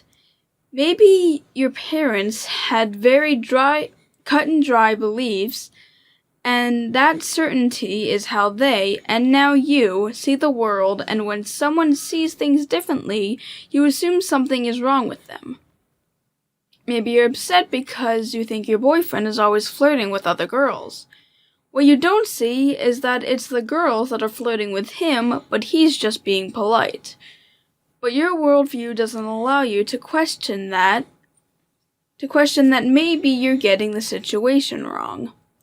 You make him think that you know way more about relationships, and there's something wrong with him that he's not able to see the error in his ways. Maybe at first you don't believe it, but over time you may come to think that maybe he's right. So the other interesting thing to look at here is the dynamic of two people who don't see eye to eye is usually the healthy situation is one of debate. You and I debate often, and it's not necessarily because we don't see eye to eye. It's because one's trying to educate the other, and one has questions about that. So what happens in that situation is I have my point of view, you have yours. I make my points, you make yours, and then we provide counterpoints. And sometimes we agree to disagree, and we don't meet on terms. Other times, you may sway me to your side of the argument based on the point and counterpoint discussion. But you're not manipulating me at that point. Yeah. You're convincing me at that point. That's the healthy dynamic. With gaslighting, you simply ignore what I'm saying, or you pretend that what I'm saying is so crazy and off the wall and unbelievable that nobody would possibly think that way. And in a way, you dismiss my point of view. And you do it in such a way that I start to question my own view. Like, wow, maybe she's right. Maybe I am crazy. Maybe I don't know what I'm talking about. Maybe what she's saying is right. Then you're manipulating me. You're not convincing me. Yeah. So that's where that fine line really is. So if anyone tries to do that to you, if they're dismissing your point of view, if they don't want to listen to your point of view, if every counterpoint they have is not supporting their argument but shooting down yours, then they're trying to gaslight you. And it's important to remember that. Okay. So let's take a quick break and we'll come back and we'll talk about how gaslighting actually happens. All right.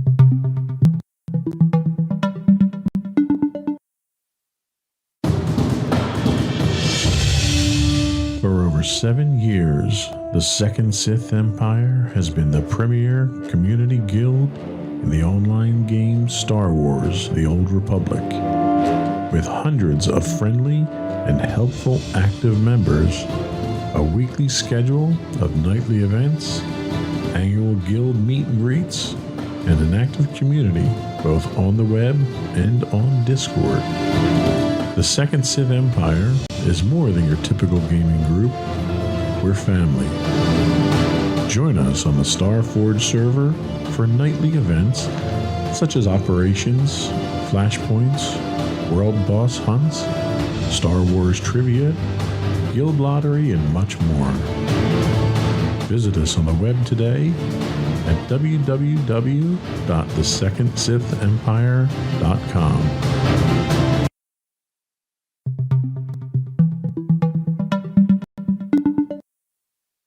So how does gaslighting happen? According to the National Domestic Violence Hotline's fact sheet, the techniques a gaslighter might use to manipulate someone can include the following: withholding. This is when he or she refuses to listen or says they don't understand. There's also countering, when the abuser questions the gaslightee's memory of an event. There's blocking or diverting, when the abuser changes the subject or questions the victim's thinking. Then we have trivializing, making the victim's needs or feelings seem unimportant. And finally, we have forgetting or denial, when the manipulator pretends to have forgotten what actually happened or denies something he or she had previously agreed to. And note that a gaslighter will oftentimes start with something that is true that you might be particularly sensitive about in order to hook you. A coworker, for example, who tries to convince you that you're not pulling your weight in the office might bring up the fact that you complain all the time about being tired because of your kids. You may be feeling tired because your kids have activities that require your attention, and that coworker may have heard you complaining about it once or twice. But that doesn't necessarily mean that your performance is changing because of it. So now we're going to look at signs that you're a victim of gaslighting. So look for these warning signs and red flags that this type of abuse might be happening to you or someone you know. You're constantly second-guessing yourself or have trouble making decisions. You're ruminating about a perceived character flaw, like being too sensitive or not a good enough person. You feel confused about your relationship. If you find yourself thinking, I thought I had this great husband, but I just feel crazy all the time. Or, I thought I had this charming partner, but then sometimes I feel like I'm losing it when we're together. In a confrontation with the person that might be gaslighting you, you feel like you suddenly find yourself in an argument you don't intend to have.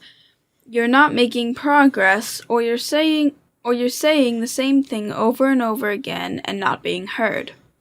You feel fuzzy or unclear about your thoughts, feelings, or beliefs. You're always apologizing. You're frequently making excuses for your partner's behavior. You can't always understand why you're not happy. You can't understand why you're not happy in your own life. You know something is wrong, but you just don't know what. So, an interesting indication if you're being gaslighted is that you're generally not happy with the situation.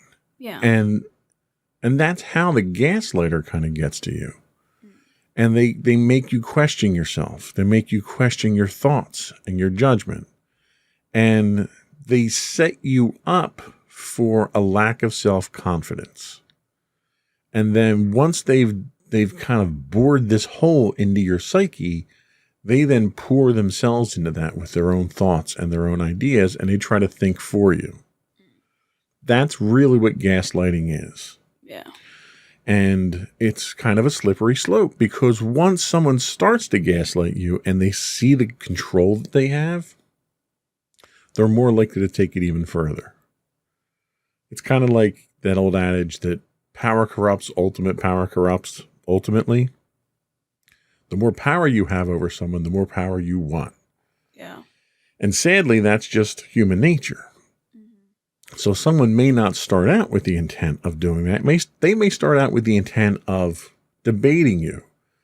And when they see that you're not coming around to their point of view, then they may switch to some of the lighter gaslighting techniques, not listening to your side of the argument, so that all you hear is them talking over you. Then they may go to something a little bit deeper and start having you question your own thoughts and your own argument. And ultimately, their goal is to win the argument. But in the process of doing that, they wind up manipulating you. And then once they've manipulated you, the next time they want you to do something, they've already got you on the hook for it. And that's the first technique that they go for. So it's kind of a dangerous thing. And I know this is kind of a odd topic for us to be discussing. The reason I wanted to bring it up is it's prevalent in today's society. And it's something that is all over social media. You see all this false information to the point, let's talk about vaccines, for instance. You have all this information out there that's all these sources that are producing false information about vaccines and statistics and all this stuff. And it's to the point now that you actually have some of the social media sites are actually finally cracking down on this and banning it. But all of those fake things that you see out there are attempts at gaslighting. You know, people are trying to push an agenda that is, in many cases, not backed by science or facts, but it's their agenda and they want to push it, or they're pushing it for someone else. And because it's not solid factual information, they couldn't possibly win that argument in a debate. Yeah. So they have to resort to gaslighting you and manipulating you to see their way. Yeah. So what are your thoughts on, in general, debating and winning? How important is it for you to win a debate or an argument when you engage with someone? I don't necessarily feel like I want to win the argument unless I feel that the other person's argument isn't necessarily, I guess, morally alright, or something Right. that I feel like could be dangerous. Yeah, and that makes perfect sense. You're trying to stop them from hurting themselves or hurting someone else. Yeah, and I have no problem with debating. I honestly kind of like hearing other people's perspective on things, and it kind of makes me question my own thoughts in a good way. Yeah. Like maybe I was thinking, maybe I could find a new perspective on this. That's kind of what I normally think about when I debate. That's what I feel debating is. It's like sharing your perspectives and kind of like debating about them and, taking some information and stuff. Debating for me has always been an educational experience. And a lot of times, I used to write a blog years ago, and one of the things that I would do in that blog is I would not debate necessarily, but I would advocate a point of view that I didn't necessarily agree with. But I would advocate that point of view because in writing the blog, it made me do the research, and it made me put myself in the mindset of somebody who thought different than me. And in doing that, it allowed me to see the issue from the other side. And after doing that, I didn't always see it and understand it and agree with it from their perspective, but it gave me a new appreciation and a new respect for that perspective.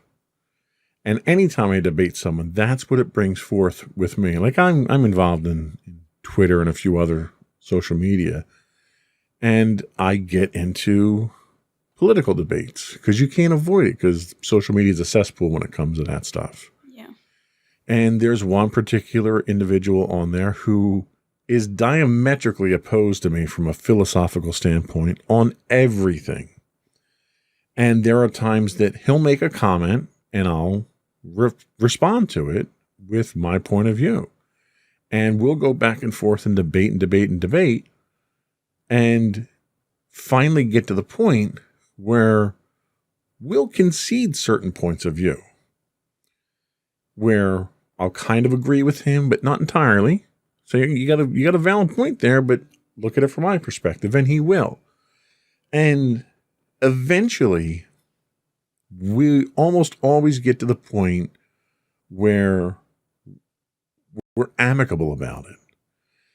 And for me, that's a refreshing thing on social media because there's so much toxicity on social media right now. Yeah. It's to the point that if you don't agree with me, then you're against me and I hate you for it.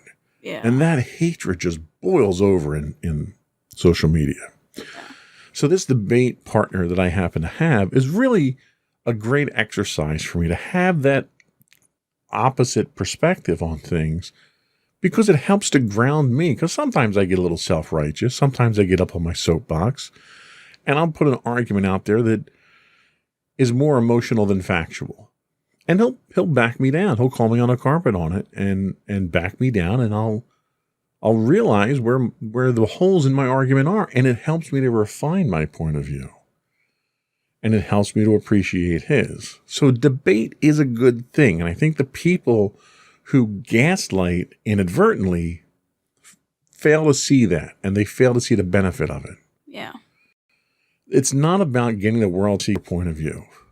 Everyone's going to have a different point of view. It's about being able to find common ground. Mm-hmm.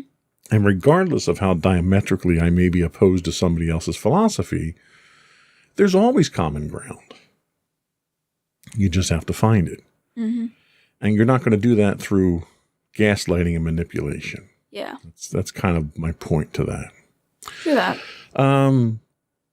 Let's take another break, and we're going to come back and talk about what to do if somebody is gaslighting you. Alrighty. We'll be right back.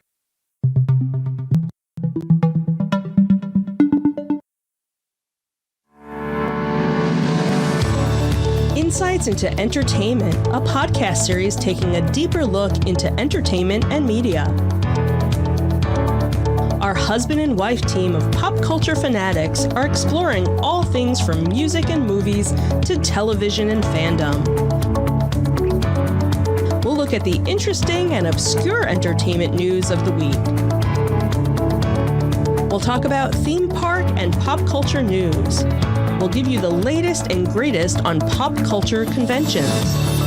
We'll give you a deep dive into Disney, Star Wars, and much more.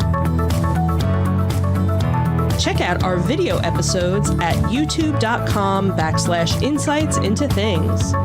Our audio episodes at podcast.insightsintoentertainment.com, or check us out on the web at insightsintothings.com.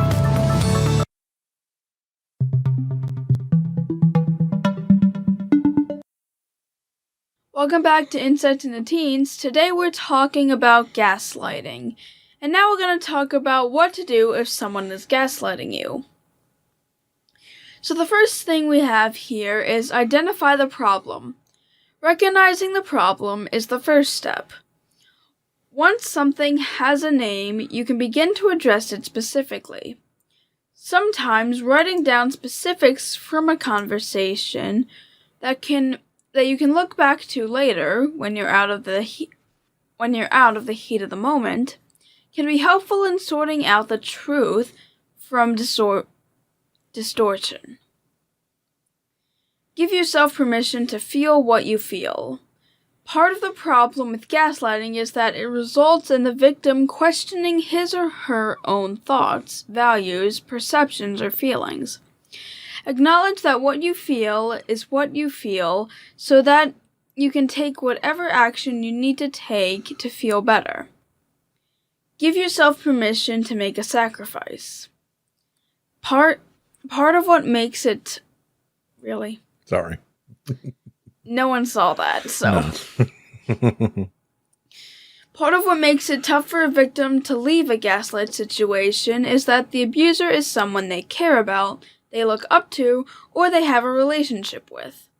You may have a lot of wonderful things going on in that relationship, but it's not worth it if it's undermining your reality.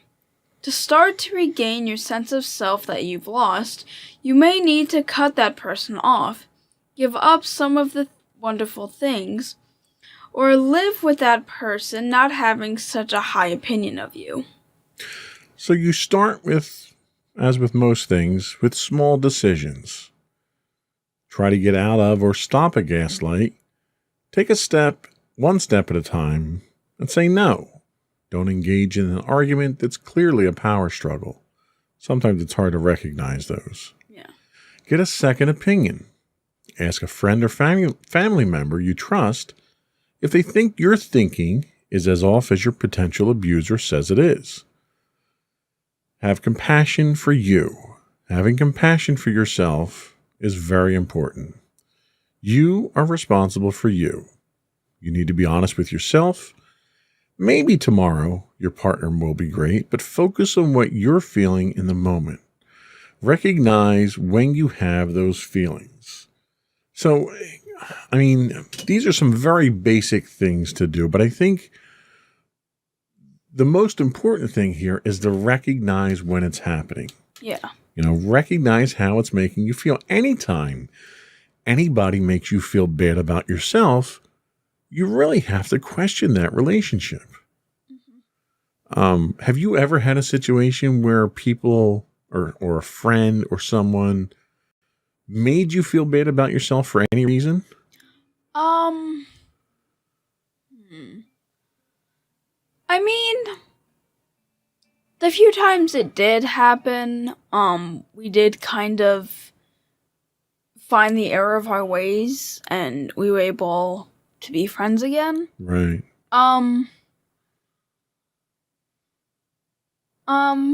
Probably I've never had, like, a necessarily toxic relationship to the point where, like, someone outright said something that hurt my feelings or made me feel bad about myself.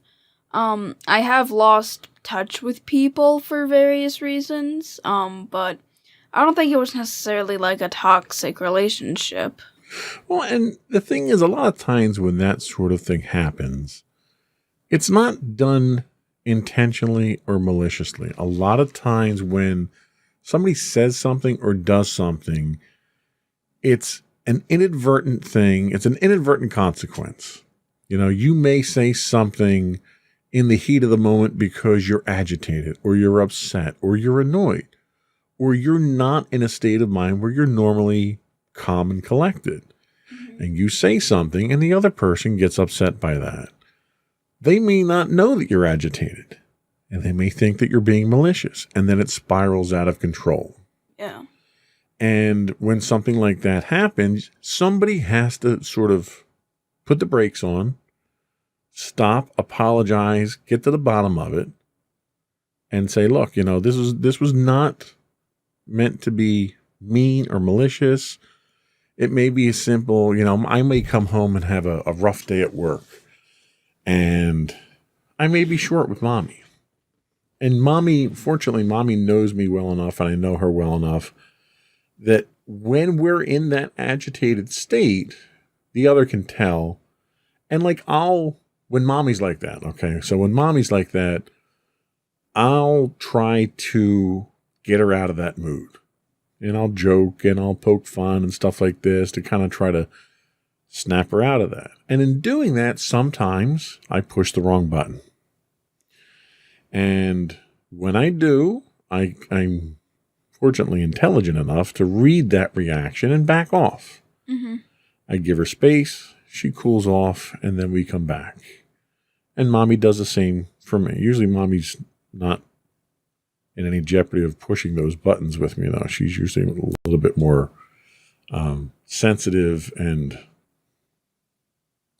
she's better at that than I am. Let me just put it that way. Yeah. But we've been together for a long time now. Longer than you've been alive, actually. Yeah. So we kind of know each other. But I have this sort of thing with people at work frequently. I just had an incident with my boss at work where my intention was to try to point out a potential concern I had in a thing at work. And it was misinterpreted as something completely different. And the person reacted in a way that I wasn't expecting. And I kind of read that at that point and said, all right, I'm going to back off. Peace offering, hands up, I surrender. Let's just, start this over again. It was never my intention for it to get to that point. And it may have been she was having a bad day that day. Maybe she had an argument with her husband. Maybe she had an unruly customer she was dealing with. I don't know. So I can't jump to conclusions. So I kind of have to give her the benefit of the doubt there. And what happens with gaslighting is gaslighters see that and then they switch into this manipulative mode. And they don't read the signs and they don't do things in a constructive way. So that's really what you have to be on the lookout for. And anytime that you're in a relationship, whether it's professional, whether it's a loved one, whether it's somebody you're dating, if they make you feel bad about yourself for any reason, you have to question that relationship. You don't question yourself because at no point in time should that relationship dynamic be one where they should be making you feel bad about yourself. Mm-hmm. So you're going to question anything, question the relationship first. And that should lead you down the right path to stop that gaslighting. Okay. All right. That's about all we had today. Let's take a very quick break. We'll come back. We'll get your closing thoughts, and then we'll finish up with the business of the podcast. We'll be right back.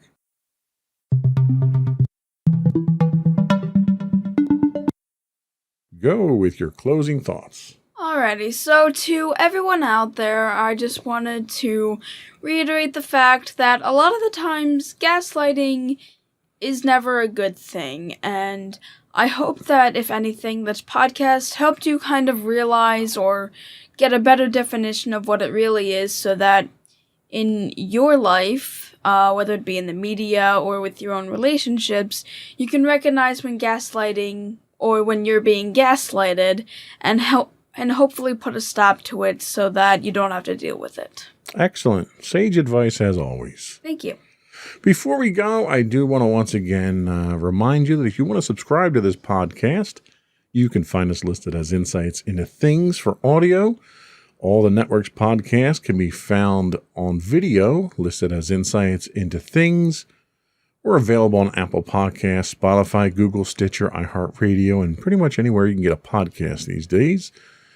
I would also invite you to write in, give us your feedback, give us your suggestions for shows. You can email us at comments@insightsintothings.com. You can write to us. You can DM us on Twitter at insights_things. You can find high-res versions of our shows on YouTube at youtube.com/insightsintothings. We do stream 5 days a week on Twitch at twitch.tv/insightsintothings. You can also find audio versions of this podcast on the web at podcast.insightsintoteens.com, or you can get links to all of our social media on our official website at insightsintothings.com. And don't forget to check out our other two podcasts, Insights into Entertainment, hosted by you and Mommy, and Insights into Tomorrow, our monthly podcast, hosted by you and my brother Sam. And that's it. Another one in the books. Bye, everyone. Bye.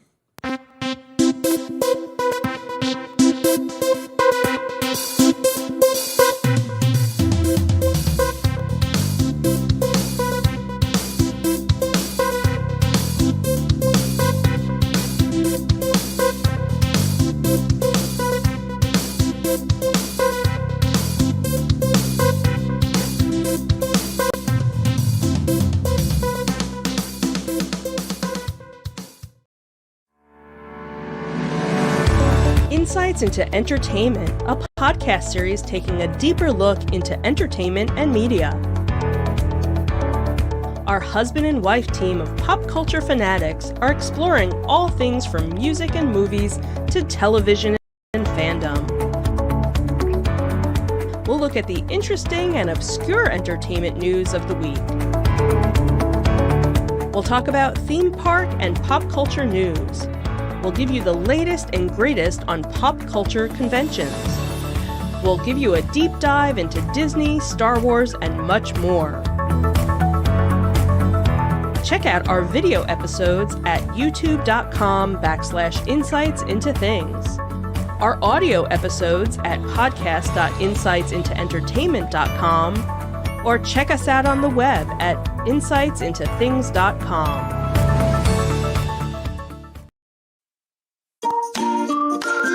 Podcasts by informative hosts.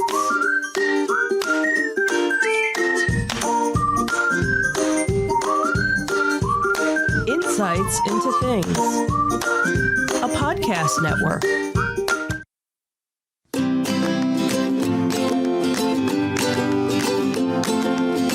Welcome to Insights into Teens, a podcast series exploring the issues and challenges of today's youth. Your hosts are Joseph and Madison Whalen, a father and daughter team making their way through the challenges of the teenage years.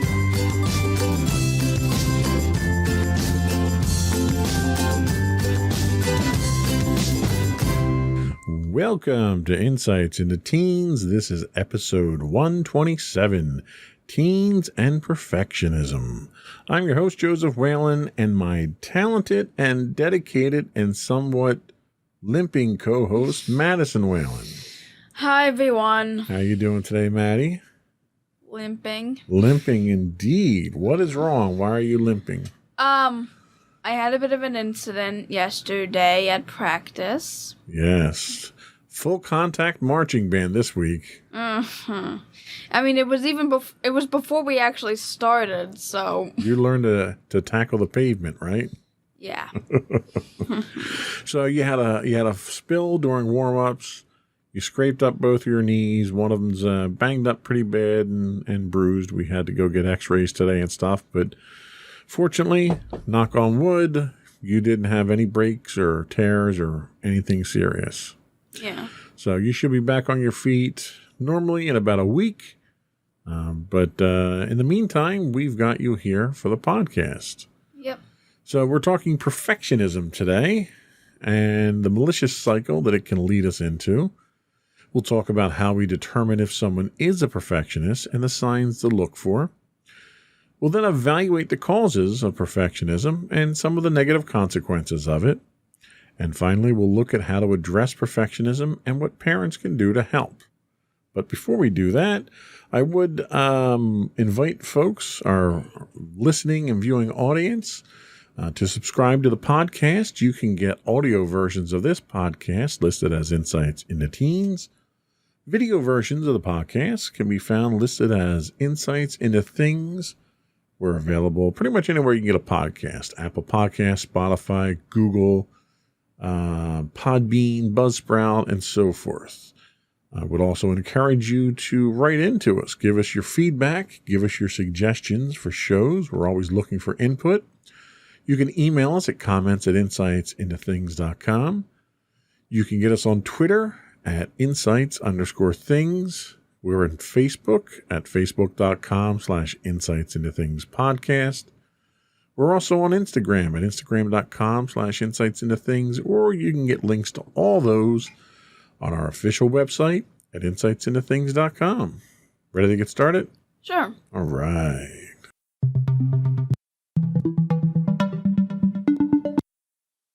So is your teen a perfectionist? Now, of course, I'm going to ask you that after I read my part here, but let me read my part first. Okay.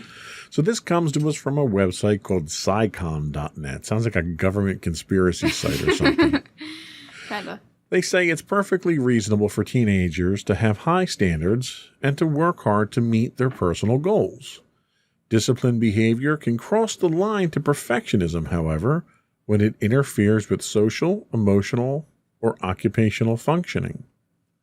The idea of being perfect can actually preclude teens from reaching their goals because it affects their learning process, both in class and on the field. Here are some common symptoms of perfectionism in teens. They become dissatisfied with a standard of work others view as acceptable or even exceptional.